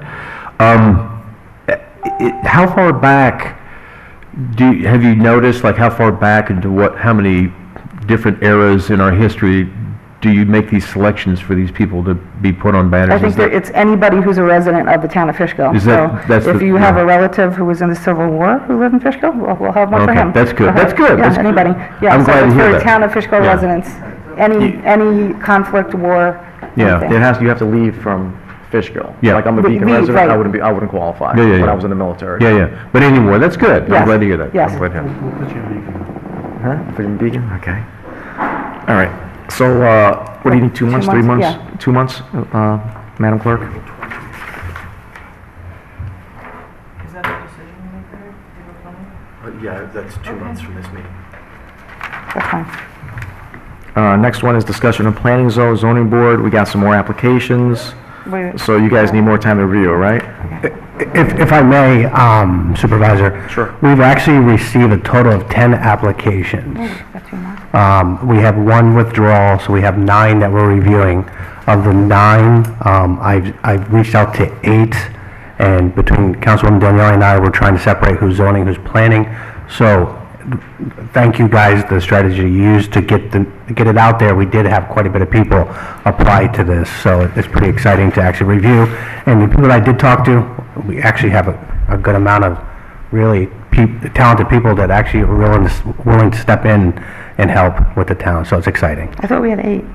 We just had 1 today. Oh, yeah, I was going to say, we included her tonight. All right, so, yeah. go on, Louise. Go on. Well, I'm just going to say, I agree with Carmine, so we're going to split it up, because some people actually didn't specify exactly which one they wanted to. I'm very glad that people applied. If we had listened to the attorney and done first come, first served, we'd already have somebody on the zoning board, but I'm happy to look at everybody who's applied, because we need alternates on both boards. And just to say thank you to all the members who are on the planning board and the zoning board, because I watched that last planning board meeting, and some of these attorneys that get up there are really rude, and the way that they speak to our board is pretty much offensive, just speaking down to them like, you're only volunteers. So I just want to say thank you to each and every one of you, because you spend a lot of... What specific project was that, the Healy project? Healy project. Is that going to be on the agenda for the next meeting, the planning board? Do you know? I'm not sure when it's on next. I believe it is March 10th. Okay. That's the next planning board Yeah, meeting? so I mean, they take a lot of time out of their days to review all of the things that go on for both the zoning and the planning, but the planning more so. And, just because somebody wants to build something in our town and they're told that it has to be extended and the board needs to look into something further, that doesn't mean that we have to comply with their wishes to do something quickly. It means that the board is going to do due diligence, like we all like to do, and make sure it's done properly. And I hate to see them concede to somebody who's just arrogant, in my opinion. Thank So, you. Thank you. yeah. Well done. So, Okay. I attended the last 2 planning board meetings in the back. what my jeans on, so nobody recognizes me. So. We saw it on TV. So it's good to understand it. Myself serving on a planning board for about 1.5 to 2 years, to be exact, I don't remember. But it's good to understand what's happening, and I'm happy to be listening and understanding all the things that are happening in town. So it was good to be there. Okay, very good. So let's move this. This is my strategy. Let's move this for two months. If we find somebody before then, we'll appoint them and we'll just close that other one. Oh, actually, Okay? I'm sorry, excuse me. The planning board, we have 2 people on the planning board that are going to need to be reappointed, which I believe their term begins on April 1st. So for myself, I was going to ask for us to Not a bring it up problem. at the end of March, but that's separate from us Okay. appointing people. Yeah, If we so, will do that together or so not. what we'll do is we'll table this item for 2 months, and if we fill that position, we'll just close this later. Is that okay, guys? You follow me? That's fine. Just table it, if we find somebody, we just appoint them. Okay. Okay? So 2 months, please. Greg? Next one is the discussion of hazard pay for town employees. We got you guys have it in front of you. We had all the department heads verify whether their employees were eligible or not. And I'd say it's nearly, at least 95% of the employees were eligible. And I'd like to move on getting this done today. Anybody have any questions? I just want to thank Mr. Gaba for Yes. explaining to us so that we have everything squared away. Yeah, you good? I'm good, Mr. Supervisor. If we can just make sure that people that retired or maybe left, that we double check this list, make sure we don't forget anybody. Okay. Okay. Yeah. Okay. Yeah, absolutely. And the amount to be prorated. Okay. Oh, What's that? is Linda on here? What's that? Is Linda on here? Linda's not on there.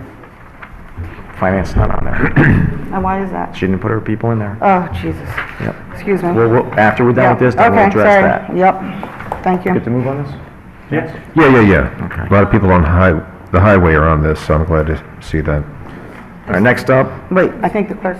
sure. This is not up for resolution? It is, right? It's in the, it's in the consent. missing something? It's in the consent, I think. They're all in. Oh. Yeah. It's in there. It's in there, right? Yeah.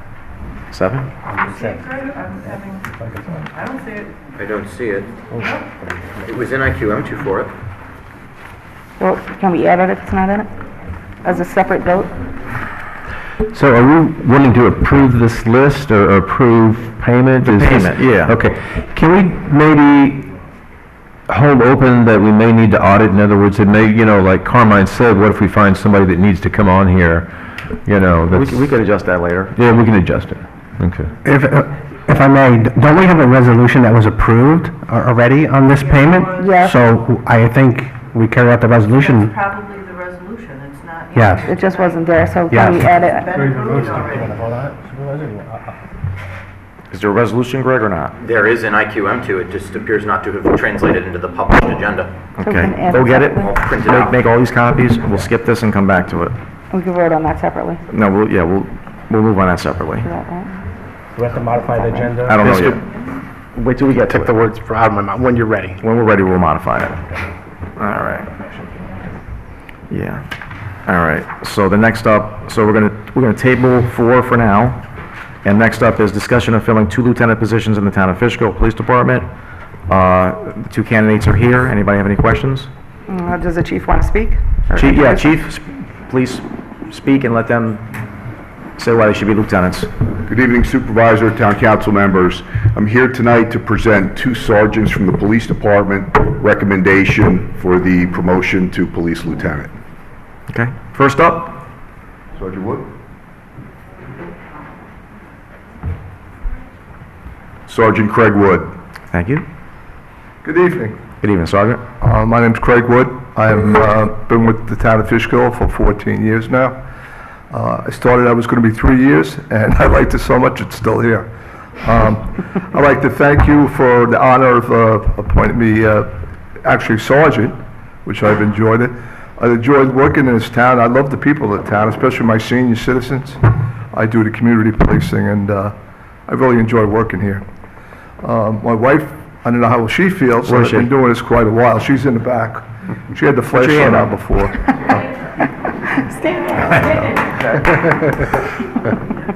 She wants to know when I'm going to stop playing police. But Okay. I've been doing this since 1983. and I still love it. I don't play golf, so I'm going to keep doing it. Now, you were a cop in the Bronx in that time Yeah, period? I started in the 5-2 in the Bronx. I was in the warrant squad for 9 years, arson explosion, internal affairs. And I also retired from the security police at Stewart Air National Guard Base. So I've been around for a while. Plus, I was a volunteer fire chief. That's how I came over here from Don Williams, the previous chief. I met him through, I was the fire chief over in Valesgate, and they were our sister fire department. So I used to come over here and stand by, and he says, when I retire, why don't you come over and work for us? And that's what I've been doing. All right. Congratulations. Thank you. Thank you for your service.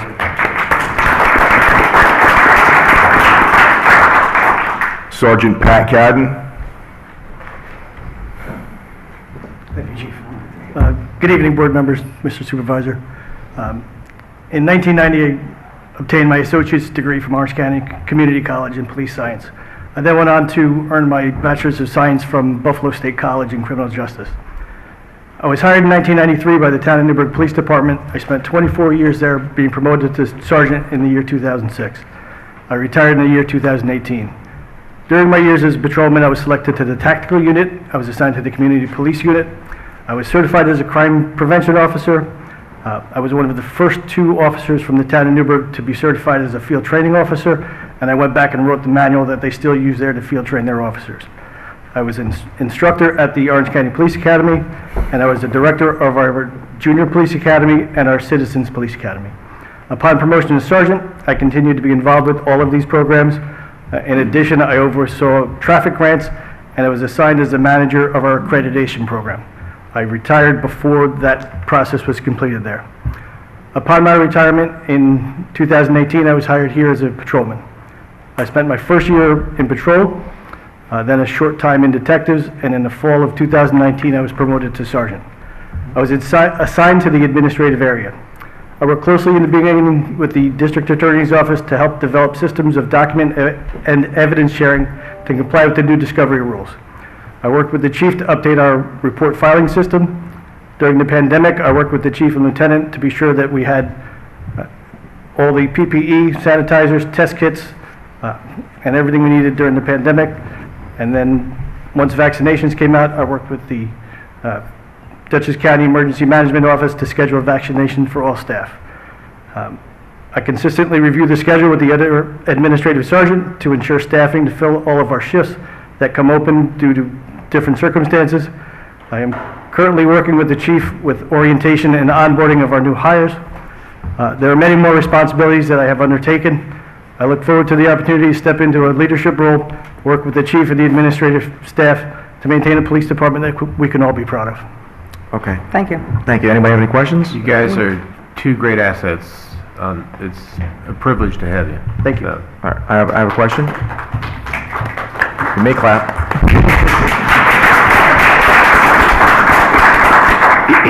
Did the town of Newburgh ever get accredited? They did not. They did not get accredited? They did not. Chief, are we working on accreditation? Absolutely. How long is that going to take? We have to complete the policy revision of the general policy manual and procedures. That's probably going to take us, now that we'll have full command staff, we should be able to get that done by the end of the year. That's our goal. Accreditation? And then about another year before we get to Implementation? prepare for judgment for accreditation. Thanks. Very good. Thank you, sir.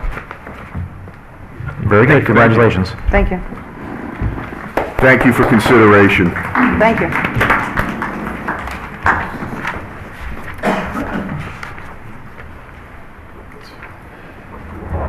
See, this has the dates when we want to check. We'll deal with that later. All right, so the lieutenants are made. Next up is, who wanted the stop signs? The highway department. Is that what you, Brian? Pardon me? You're working on the stop signs?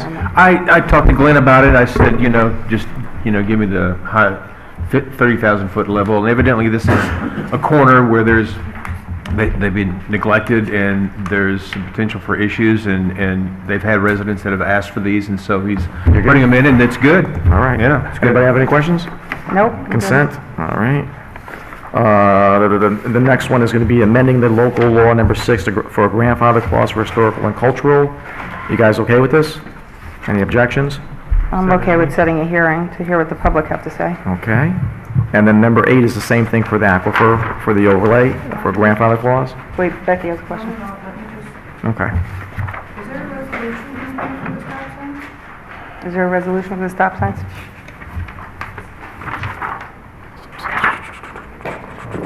No, I think it's just a discussion. Do we have, Then we'll have a public hearing. Yeah, it's just. Do we have to have a public hearing? Do we have to have a My public- recollection is, and I'd have to check your code, but I think that your traffic section lists your stop signs and says they're at the, so you're gonna have to have a local law amending the code in order to put up the stop signs. We're going to have to, because we put a yield sign up in 2019 up in, by Loma La. You're correct. So we can put that together for the next meeting. You'll have to introduce it, set a public hearing. So we have to have a public hearing, yeah, you're correct, because we put up a yield sign up in 2019. Oh, really? Yeah, and the yield sign needed a public hearing, and they did it like that. If I'm mistaken and it can be done by resolution, then we can just adopt a resolution at the next meeting. Okay, so, Mr. Galvo, whenever you're ready to get that on the agenda, we'll knock it out. I will prepare it. Thank you. Need to table this to when, sir? March 2nd. March 2nd, you got it. Okay, very good. Thank you for that. All right. And then the second one was the aquifer grandfather clause. Everybody good with that, to set the public hearing? 7 and 8? Yep, 7 and 8 done. Number 8 would be a resolution to authorize Recreation Department to learn, play, create grant application. Louise, you have an update on that? What they Well, want? I spoke to Jay, I just asked him if there was anything specific he was asking for, but he said it's general, so hopefully he gets a nice amount and then can figure out where it's gonna go from there. Everybody good with that for a vote? Okay. Next up is discussion resolution authorize year-end budget modifications for the 2021 operating budget. Routine, every year we got to do this. It's, you can't pay all the bills by the end of the year, so. Okay, all right. Discussion of next one up is discussion of Van Wyck Wyke News Planning Board application. This is for lead agency.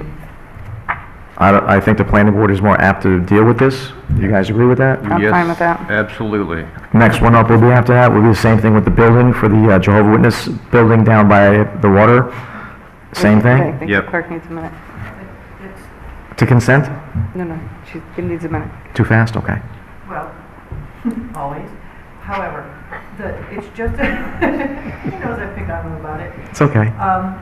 So Van Wyck Muse and the support center for the Jehovah's Witnesses, those are only discussions. We don't have to have, there's no resolution, we don't need a resolution, it's just, we're not doing anything. So we're okay with the planning board doing it?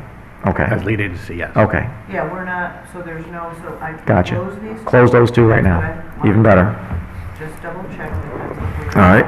Next one up is discussion of resolution to waive a building department permit fee. It was an older lady. I think it was like $250. I'm okay with it. I put it on here. Anybody object to that? Not at all. Consent? That's Okay. All right. Next up is privilege of the floor for agenda items. I'll make a motion to adopt the consent agenda. I present that as a motion. Can I get a second? Second. Okay. Did we do privilege of the floor? I'll do that next. Oh. All in favor? Aye. All right. Next up, Carmine. Carmine.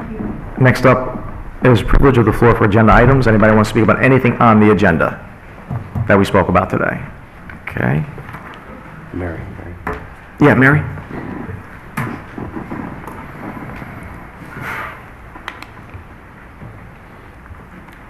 Mary McGeary. I have a nice little speech written here, but things happened this evening, so it made me very happy, so I don't have to cover my whole speech. I put an application in for the zoning board. I'd like to introduce myself because several of the board members I don't believe know me, or if they do know me, they may only know very little about me. I applied for the zoning board because I'd like to help the community. My experience is I've worked for a contracting company, I've worked for a pool construction company, I work for a local municipality in their building department. The reason I'm applying now and I haven't applied prior is there was a project that was going on and I didn't want to be put in a position where there would be a conflict of interest. I don't want to be sarcastic, and I can tend to be sarcastic, as most of you do know. But I was reached this afternoon, a board member reached out to me actually not even this afternoon, this morning, to do his due diligence. It was 8 hours before the meeting. To me, that's not due diligence. This town needs to have community members involved, And I find it interesting that we have got so many community members involved, but we're not making a decision. This particular individual I spoke with said to me that there's one board member who really likes a particular candidate. I really don't. It doesn't make a difference to me. I want a good quality candidate. But I find it interesting that when I asked what specific qualities this individual had, he couldn't quite say because he didn't know the person. So in and of itself, I don't have an issue if there's a better qualified candidate, but the reality of it is there are two board members who don't even know my name practically, except for I got up to speak earlier today. They never reached out to me. They never discussed my qualifications. I sent the email in January 4th. I never even got a confirmation that you guys received my email. So I was like, did they get it? Did they not get it? Are they ignoring me? I don't know.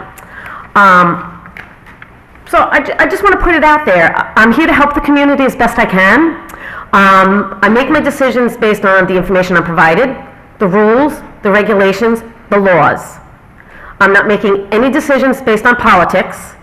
And part of me feels, because the individual I spoke to today, we have a little bit of a history, knows I'm not a yes man. I'm going to do what's right for the community. Not what's right for the party, not what's right for me. I'm going to do what's right for the community, which is what every board member up there should be doing. So I'm employing any sitting member up there who's not up there for this community. The town of Fishkill. I don't care about your party, I don't care about your person. The town of Fishkill, you need to resign your position and let somebody who cares about this community sit up there. Thank you. Thank you, Ms. McCrory.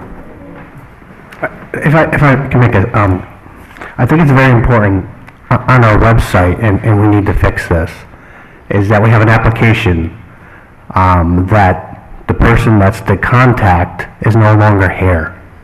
We need to fix that ASAP, okay? Work on that. That's number one. Number two, Mary's correct. We need to have a process where, yes, it's been sitting there. We need to figure out a way that who actually looks at these applications, and I think Luis and I came up with our idea of splitting it and see who can do what. And Mary, I apologize, is that no, we have not reached out to everybody, and I did start the process, and I think we could do a better job. And I just want to add to Councilman Estevan, we have been working on this. When me and Luis first got on the board, the terms of Planning and Zoning Board, even the Board of Assessments, they were all messed up. Yep. It took us maybe, 10 months, almost a year, just to figure out what was what. And that took a long time because people weren't getting reappointed. I don't know why not, and they were just, the terms were all screwed up, and we straightened that out first. So now we have everybody that's on the zoning, planning, and Board of Assessment review on the proper terms and years. So that took a while to untangle. So now we can even go further by getting these applications done. And I just want to say something about Ms. McCrary. She's consistent. When my predecessor was here, she called him out. When I did something wrong, she called me out. So thank you for being consistent. And I'm a very conservative type of guy, but I'm very consistent. If you're going to come here, you want to say what you want to say, just be consistent. And keep the party politics out of it, and you can stay here and speak for an hour. It doesn't bother me. Our next thing up is... Can I make a comment? Sure. Because I'm pretty passionate about helping the town, Mary. I read your application. I noticed you're at Peak, and I've run into a lot of people at Peak Construction. It's a good company. I'm following, 2 months into the job here, I'm following the lead of the liaisons for those two boards. So I'm sure there's going to be some tweaking done to improve that, but I read your whole application, very impressive. It is. And like I said, she's a very consistent lady, and that means a lot to me. I think that means a lot for the citizens of Fishkill, that she's going to call the balls and strikes the way they're pitched. Ms. Gasson?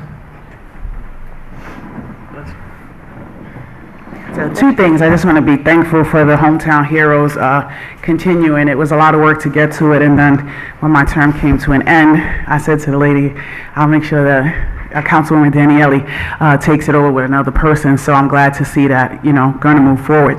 I just want to say that, I'm just like Mr. Rye, I'm not even going to say your name because I think that pointing people out is just bad business, right? But it was said here at this meeting that we wanted a gentleman M-A-N, not a woman, it was a gentleman for this position. And I don't fit that bill, neither does Miss McGarry. So this is very odd that we would be saying, like, I read your application, and you know, I'm looking forward to this. I was the first one man to step up here, and you and Councilman Foreman decided to table me because you guys don't want me to come before the people and do what's right. I serve the people. Like, I'm not on your side because you're a Democrat. I'm not on your side because you're a Republican. I'm not on your side because you're an NOP. I'm on the side of right. That's who I am. That's who I've been. Before I sat in that seat over there, that's who I have been. So you guys got to cut it out. Like, you either got to live on the right side of the tissue or you got to throw the tissue in the garbage. You cannot be coming here before the board and act like you are this righteous person wanting to do what's right and read what's on the paper. That's disgusting. That is fooling the people. Kenya is not going to sit here and allow that to happen. And I know it drives Ozzy crazy when I'm speaking in third person, but when I do that, like, I am just taken back by the fact that you would be so bold. Cut that out.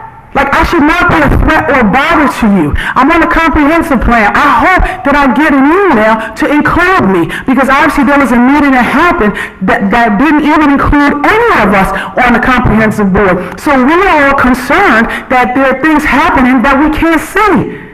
I'm not here to hurt you. I'm not here to harm you, but I am here to hold you accountable, like y'all tried to hold me accountable when I sat in that seat myself. Mr. Rye, Mr. Foreman, you two should be ashamed of yourselves because you're not a qualified person who was committed to the cause, not to your personal agendas, and you tabled me. Am I sour? No. I'm not sour. But what I am is I just want to point you out to the people because the people need to see. You have 10 applicants. You know what you have? You have people that you conjured up. People that came off the woodworks. You conjured me like you searched for them, Mr. Isvan, right? That's what you're like this. So I'm just Absolutely not. Absolutely not. People conjured these people up. Get out of here. I've been sitting here for 2 years begging for people. Mr. Rye says, excuse me, sir. Mr. Rye said they didn't want to work with us. Mr. Walker has been working with me on the comprehensive plan. So there's no way he didn't want to work with this board. You may not have went and spoken to him individually because I believe him when he says that no one spoke to him, he just came forward. But he is the gentleman. You guys will appoint him. And if you change that, you know, you're probably doing yourself a disservice. I'm not connected to the builders. I'm not connected to any resident. I just live in Fishkill. I love it. But you guys got to stop being phony to the people. That's not nice. Thank you. Thank you, Kenya. You can talk about it under new and old business, you can bring it up there. You can talk about that. You can bring it up under new and old business. All right, so I guess I want to make a motion to do an item for special consideration for this resolution. You could handle it that way, or you could amend the agenda. Why don't you explain it, and I'll make a motion to accept what you say, like we did last time. Make it easy. All right, well, the board has already accepted the agenda. We inadvertently left out the COVID-19 hazard pay resolution. We want to add that. Yes. That's where we're at now. So there's 2 ways that this could be done. The first way is that the board always maintains they have to have a full vote on it. It doesn't have to be a unanimous vote. It just has to be a majority vote. To amend the agenda to include this resolution, I would imagine you want to include it as the first one. You can include it as the last if you prefer. But, and if you want to do that, somebody would make a motion to amend the agenda to add Resolution 7611 regarding authorization for COVID-19 hazard pay for town employees. If you don't wish to go through all that, you could add it as a matter for special consideration. You would do that, Ozzy. All right, so I'd like to add an item for special consideration. The resolution authorized COVID hazard pay, ID number 7611. I'll present that as a motion. Can I get a second? Second. Estevan, all in favor? Aye. All right. Town Board of Fishkill, February 16, 2022, resolution authorized COVID-19 hazard pay for town employees, ID 7611. Whereas the town board has reviewed the COVID-19 hazard pay requests as approved by the town of Fishkill department heads for their respective departments. Now therefore be resolved, the town board does hereby accept and approve the COVID-19 hazard pay request as approved by the department heads, and be it further resolved, the town board does hereby authorize the and direct the town controller to process COVID-19 hazard pay for employees in the amount of $1,000 for full-time employees and $500 for part-time or seasonal employees, with said amounts to be prorated for individuals who are hired, retired, or resigned during the period beginning March 1st, 2020, and ending December 31st, 2020, and be it further resolved, the processing of such hazard pay shall be completed in time to be included in the employee paychecks for the pay period of March 16, 2022, and be it further resolved, the town supervisor or any other officer or employee as designated by the town supervisor shall take any and all actions necessary to carry out the provisions of this resolution, and further be resolved, this resolution shall be effective immediately. Now presented as a motion. Can I have a second? Second. Foreman, all in favor? Aye. 5-0. I'm sorry, was you? Yeah, it was me. I'm sorry, Rye. That's all right. I was trying to get you a second. I don't talk as loud as you. I know. That's true. You know what? I'll remember that next time. All right, so new and old business. I'll start with you, Mr. Estefan. Oh, you want to start with me? Yes. Okay, on the new business, okay. So I'll start with some really good things that I've been working on with Pete from Video Venture. If you notice that I think everybody can hear us a little better today in the back. We try to amplify the speakers a little bit. We want to take a step further, and for March 2nd agenda, I would like to have Pete from Video Venture do a little presentation for us. We want to improve our video quality, and a couple things I want to read here. Our TV channel IQM2 output is not HD. This video is at 720. With the YouTube, if we transfer our meeting to YouTube, it'll be at 720, and the sound output is both louder and high quality, so actually you can see me a little bit better, and you can hear my voice. So, Sorry, Carmine. The attorney interrupted. I'm sorry. It's done. It's done. We're good, okay. Yeah. Sorry. I apologize. It's all good. So for citizens that are hard of hearing or cannot understand what we're saying because maybe we're not clear, we want to do a closed caption feature. So when the meetings are broadcasted the day later, 2 days later, you actually can read the transcript. So we're more clear. We'll generate closed captions for each video from start to finish. We can do a transcript that can be used for meeting minutes that would help our town clerk to be more efficient in her job. Instead of taking not a full minutes, it would be we can actually download the minutes from the transcript that are clear and more visible. Increased visibility means transparency. So I think that'll help. And also, if you hit the CC mode on the YouTube channel when it's broadcast, you can actually change languages. So if we have any, anybody wants to listen to Spanish or, any language, there's dozens of languages we can actually listen to our broadcast. Link can put on the website to make it easier for the residents to find. Greg and Peter, during the presentation, will show us how that works. YouTube has vast storage, so right now a town that's using it is up to 8 years of storage. So, and it seems like it's unlimited of quality that we can actually keep on the site. So I think overall it's a good process, because just being at some of the board meetings myself, planning, zoning, and our board, a lot of people say, I can't hear you, what are you saying? And sometimes we talk loud, and if you're not into the mic, I think this will help everybody for transparency understand. Also, I have a question. Oh, sorry. Is that in addition? So in addition to leaving it on TV, so that people can see it on TV and in YouTube? Yes. YouTube? Okay. Yes. So the presentation, Thank right? you. Both, yes. So they're going to make a presentation on that. So what happens is that our current system right now under IQM2 is, despite our video quality, because they want to upsell us on the premium package to charge us more money to have a higher quality video.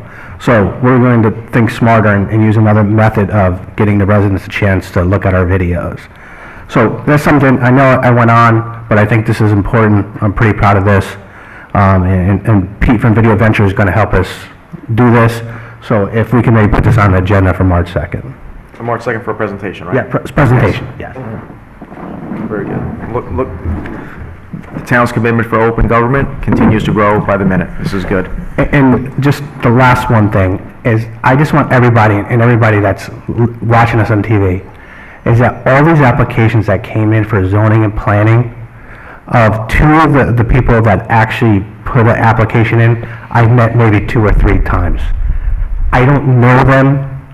I do not in any way conspire or try to put people's names in here. That to me is very hurtful. When you don't know the facts, and I know when people say you don't know the facts, know the facts, because this is the truth. I don't know these people. I am doing my due diligence to make sure I scrub this list. When I'm personally attacked like that, you don't like to be personally attacked. When you're up here, please don't do it to me. And I gotta chime in. Wait till I get to you. Okay. Can you just give us an update on our meeting with the Little League, Carmine? Sorry, Mr. Supervisor, for being passionate about that. Yes. So, with the Little League, we are trying to give our Little League a little bit more concessions. We're trying to work with them on their program. Because of COVID, they've had numbers drop, and now this year they're picking up. They're having a lot of registrations. We want to improve the fields, work with them on some of the things, and maybe we could talk about that on March 2nd too, Mr. Supervisor. The key to this, what did he talk about, when he mentioned the president of the Little League, what did he say about the 6-month period and how we got this down? Can you just let the public know how we streamline that? Yeah, so there were some concessions like the garbage is being used. Not just the Little League uses it. We have other organizations that might use it. When it comes to the bathrooms are mostly used by Little League, but we do have people coming off the road or people using the parks using the bathrooms. So we're working on, with the approval of the board, is to make some of these things so the Little League is not paying for it. So the town would chip in and help their Little League. Financially, we're doing so well, so I feel we could chip in. And the president of the Little League made a comment that, when he tries to get something done, it could take 6-12 months to get it done.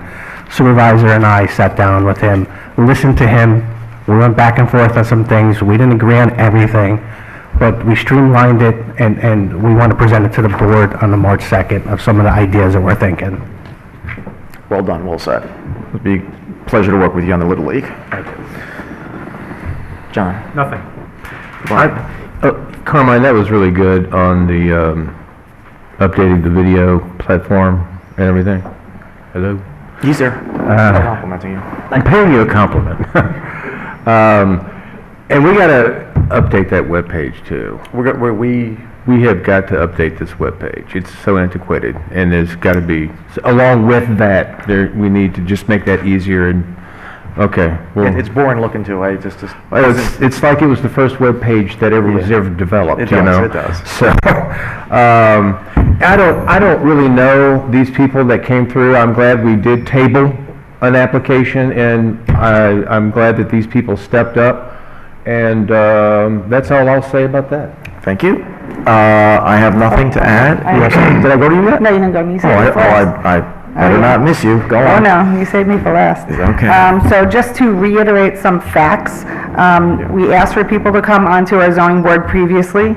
For months, nobody applied. Kenya applied. Kenya came forward, and the new board members tabled her. And like she said, she's correct. Like, she was tabled. She is qualified, and she should have been put on the board. If any of these other people who applied afterwards, they want to be alternates, then that's what should have been done. And as a woman, I hear you, Kenya, and I hear you, Mary, because everybody should be considered, but we should not be denied because we are women. So, as far as the zoning board, you guys, Did you say denied because you're women? Yeah. Is that what you just said? Who said that, dude? Denied because you're women. That's another accusation. I mean, what the heck is that? So I am a woman, and I am referring to the comment that Kenya, who is a woman... Ms. Gadsden withdrew her application. I have no idea why we keep on talking about Ms. Gadsden. Oh. Can we please move on? So I'm not done speaking, but you, like I was just about to say, you three are the majority of the board. So it's apparent that whatever the supervisor and I think should be done on the zoning board is not going to happen. So make your picks and do it already, because the zoning board needs to have a full-time person and an alternate person. I don't know why we're waiting. Like, you're the liaison for the zoning. Go through it, pick them, next meeting, let's vote them in. Planning board, I'll look through them and speak to the chairperson on the planning board, and we can come back to that and take care of it. But I'm not done yet. Yeah, so every time I make a comment, I get accused of being sexist, racist, all these things. This is the way I feel. This is the way Kenya feels. This is the way Mary feels. Somebody else watching this may interpret it differently, but that's one of the facts. So whether you like it or not, that's my fact. So I have something else for new business.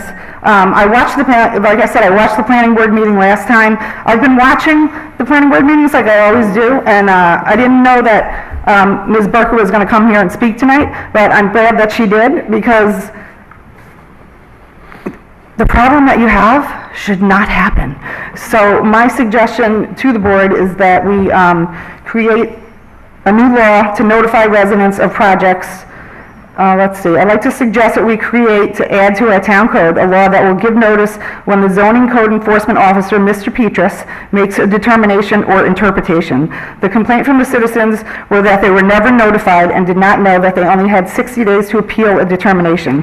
So the new law would require, hopefully, if everybody agrees to do it, and our lawyer looks into the wording of it, that Mr. Petrus would advise the supervisor, in addition to, I believe, the clerk, the supervisor, the town board members, the planning board chair, and that the developer would have to send written notice to the people who live or have businesses within 500 feet of the project that's going on. This would make the process transparent, because that is what we are all about. And the previous board, the supervisor can explain how we did make the notification for the people who had projects before the board.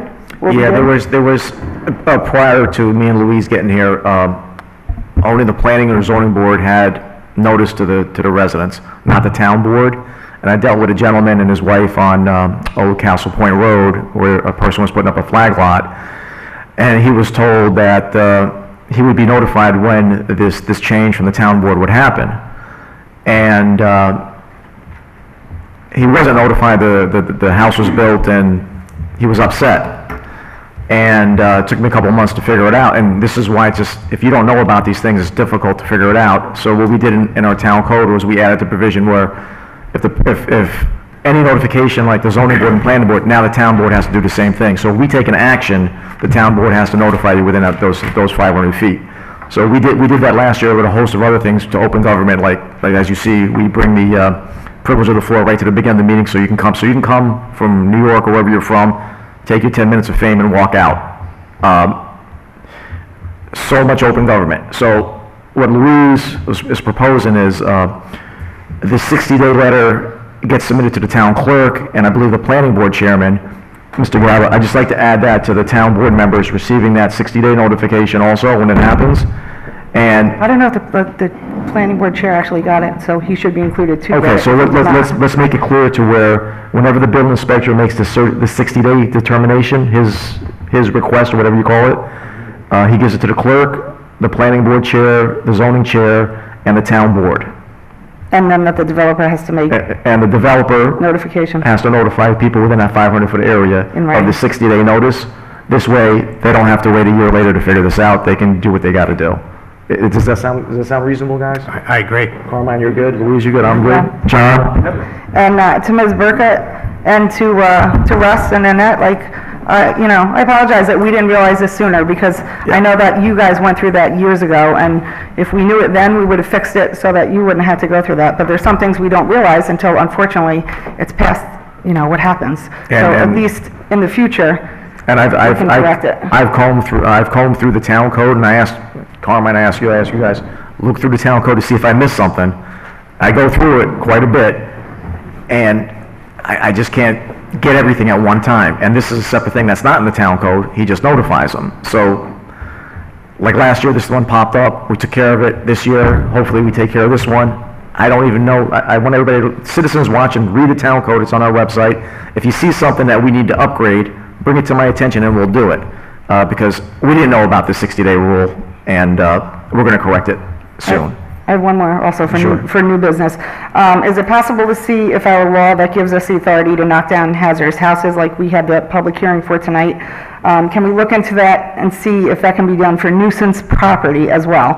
And I'm specifically talking about 8252, where the eyesore that's been there for years, that CubeSmart never was built, and I have no idea what happened with the shady stuff that was going on with the guy who was going to build it, but it's an eyesore for the public. So if somehow we can make that eyesore disappear and plant some grass or something, or if not, look into what we can do. I'll look into that. I think you already have a property maintenance provision in your code under which you can start proceedings for not keeping your Well, property. they have like cement there now. They put the foundation in there, the pads, the So I'd say foundation rip the pads. foundation out like we would knock a house We down. might not have to rip it, we could put dirt over it. Right, so it's not like a rubbish strewn around the property. No, it's just, they got a fence, cement pads. Let me. I don't want to pull any concrete, but if we can put dirt on top of it and plant some seed, Take the fence I'd down. rather go that route. What'd you say? Take the fence down, yeah, make it Yeah. presentable like our town used to be Let me before look the into your developer property maintenance didn't code, do and I'll anything with provide it. a memo to the board, Yeah. and you can determine if you can do what you want to do under the existing code, or if you need to enact an amendment. Thank you. Perfect. So you're done with your new business? Yes, thank you. Next, you wanted to say something? I'll give you a second. You have to come up. Oh, I'm sorry. Sorry. I just wanted to ask, and that's great, and thank you. How are we going to resolve the problem, though? The problem still remains for us. I think what your father said was he's concerned about the old Glenham Road not being used for traffic. But that, The property itself being used. he's talking any of the property being used for 445 And cars. that was second provision I gave you yesterday to look into to see what can be put there. So I gave you the two pieces of paper. And, okay, but according to what I read, Yeah. and I have not had counsel look at it yet. Okay. I have not had that opportunity. It does state it is not to be used. Let's. So my question becomes again, and your counsel's Well, right there. he's town board. That question would have so to go to the but planning every board time I attorney. bring it, Ozzy, just hear what I'm saying, please. Every time I bring it to the planning board, they shut me down. They don't want me to even ask the question. They go, this isn't the time, this isn't the place. Well, when is it? Because it's really not fair to us, and truthfully, it's not fair to Healy either. If he wants to separate the properties and say, I'm going to move forward with the GB side, I don't think there's anything that I can personally do, because it does appear on the GB side, he is complying. Correct. At least with what I've seen.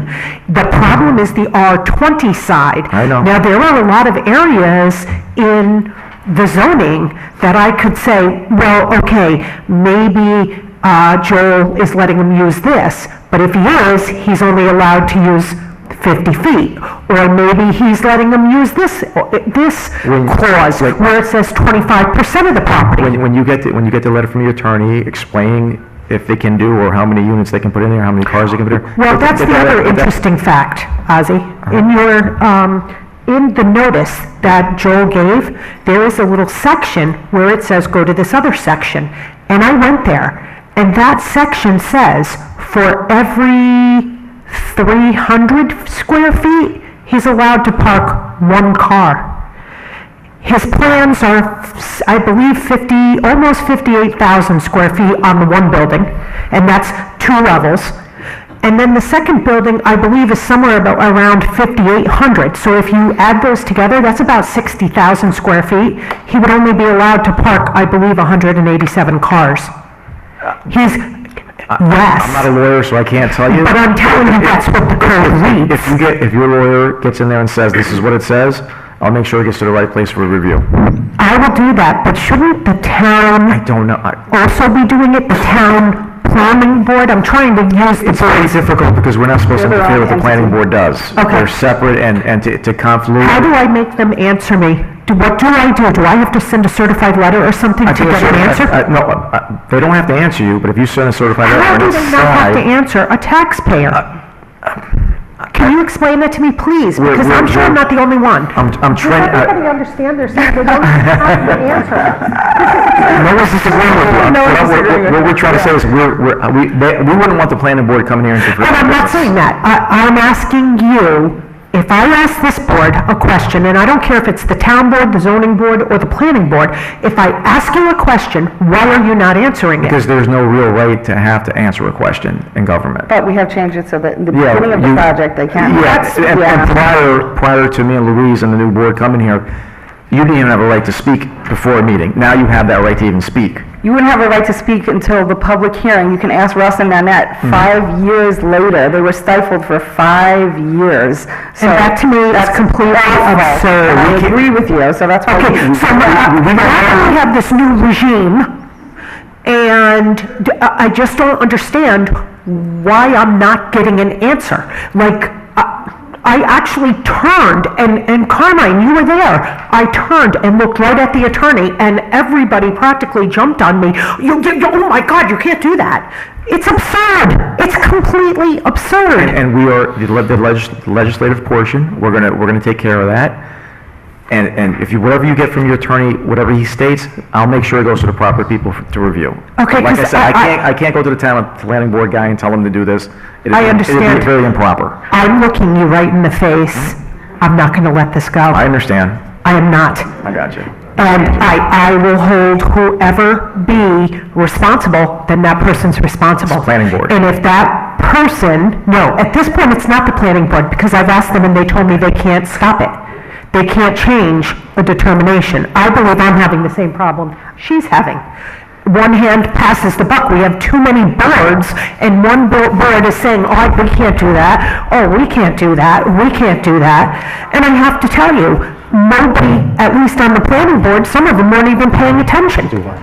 So, it's upsetting.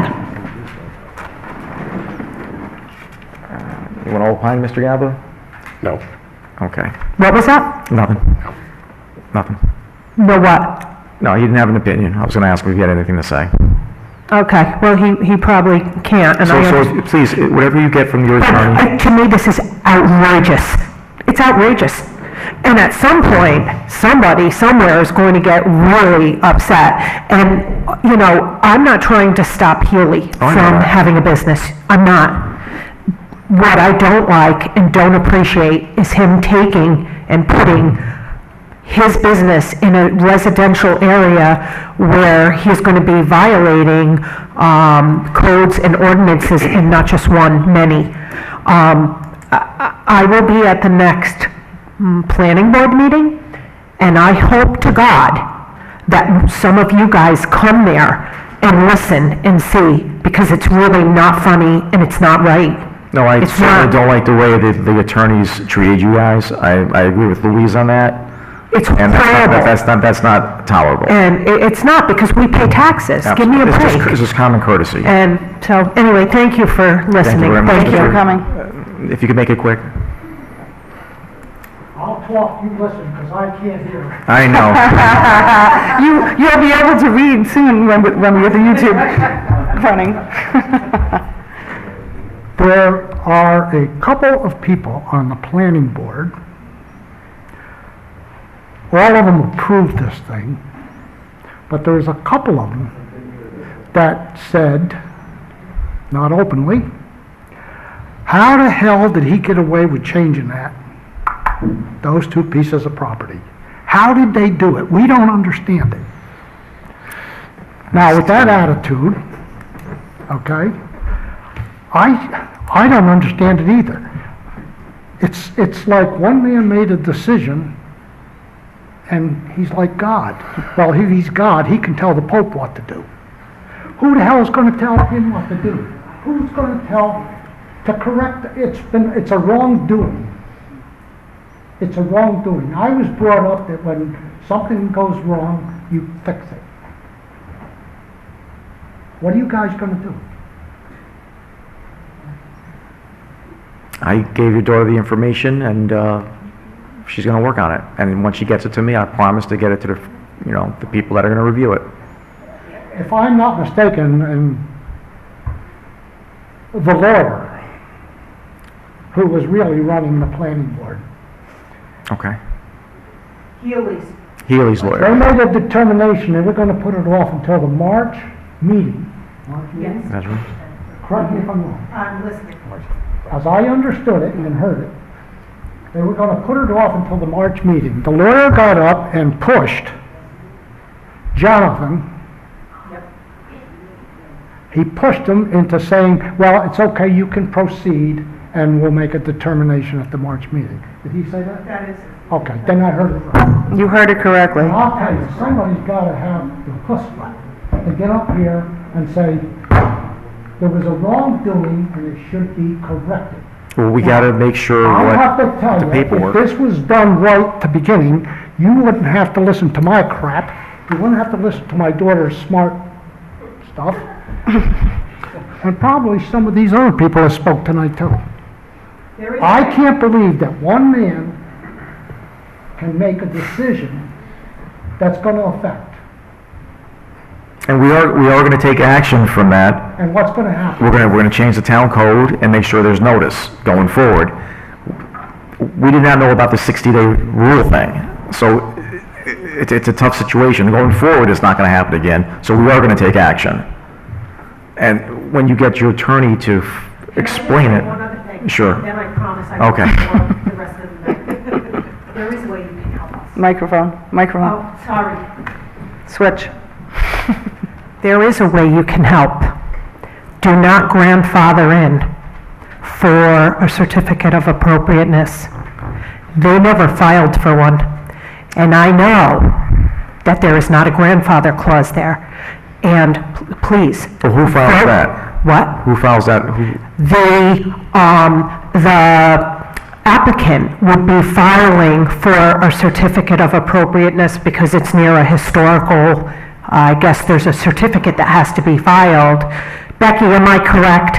I don't know. Is there some sort of a certificate that needs to be filed? They would be filing that with the planning board, I would never see that. Okay, but that would have to be filed, and because of the way that it was written and approved in October of last year, there is no grandfather clause, so their project technically doesn't have everything it needs at this very second.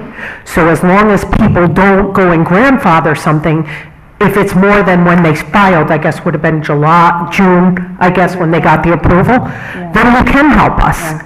Because this is completely outrageous, but I will continue to do my homework. Just so you realize that we did tonight, there was on the agenda for a discussion for proposed local law amending the law that you're talking about, the one for the historical preservation and for the aquifer. So Louise, that was only for, I'm sorry to interrupt, yeah. just so we're clear though, that's only for properties that had an approved site plan, subdivision, or special use permit. The property she's talking about doesn't have any of that yet, they're still before the No. planning board. They would not be affected by those I local thought they laws. were on the list. No, they have a site plan.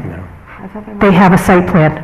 Well, was it pending at the time, a fully submitted application, or was it an old site plan? I don't know what it If it's an was. old site plan, I it still think would that's be what the stuff that grandfathered. they won't answer for me. It's like, oh, they put a plan in, and I don't even know what process it's in, and every time I ask any question, it is like, well, we don't have to answer that. Well, then how are we supposed to protect ourselves? It's insane. I think it very unlikely that these local laws would affect that. I think it very unlikely. That what? That it would? That these grandfather clauses would have anything to do with the project. There are certain properties, I believe, that will be affected, so. Just, it would be the Continental Commons. And? And it'll be the 2 for the water there's a 6-home development on Baxtertown. And that's the one that the planning board was telling me about, that is, if this goes through, Yeah. it may pull the Healy project too, through. What did he say? That's water. That's water though, that's not historical. No. The water was the one you're talking about near Round Hill, and the other one is near Lomala. Yeah, those 2. She's correct. It's Healy and it's Continental Commons that were, I believe. I know I'm correct. Yeah. I'm not being fresh, I know I'm correct. Ozzy, you know I've been doing my homework. Yeah, I could be wrong, but I believe that it is those 2. So I mean, we're gonna have a public hearing, come back, speak at the public hearing, and, we'll Okay, take it when from is there. that public hearing? When do we set it for? 16th. Of this month? March. March. March 16th. So really, they technically should not be moving forward until they get that answer. Because how can you keep moving forward? Because what if they don't get that whatever that they need? That's all I'm saying. So you can help us. See what I'm saying? There is a way to help. I'll talk later, and I'll continue to do my research. Ozzy, I'm not going to let this go. I told you this. I'm like a dog with a bone. I told you this. Do you want to be on the planning board? I'm a pit bull on someone's leg. Okay. And you know, I am not going to let go of this. This is sitting in my craw like you cannot believe. And you know what? I'm going to tell everybody. You're speaking to the mic. You got it. Yeah, mic. People are calling me, people are texting me, my phone number is out there, and for some reason, people are sending me messages. Please stop them. I'm asking people to help me. If you guys know anybody, please.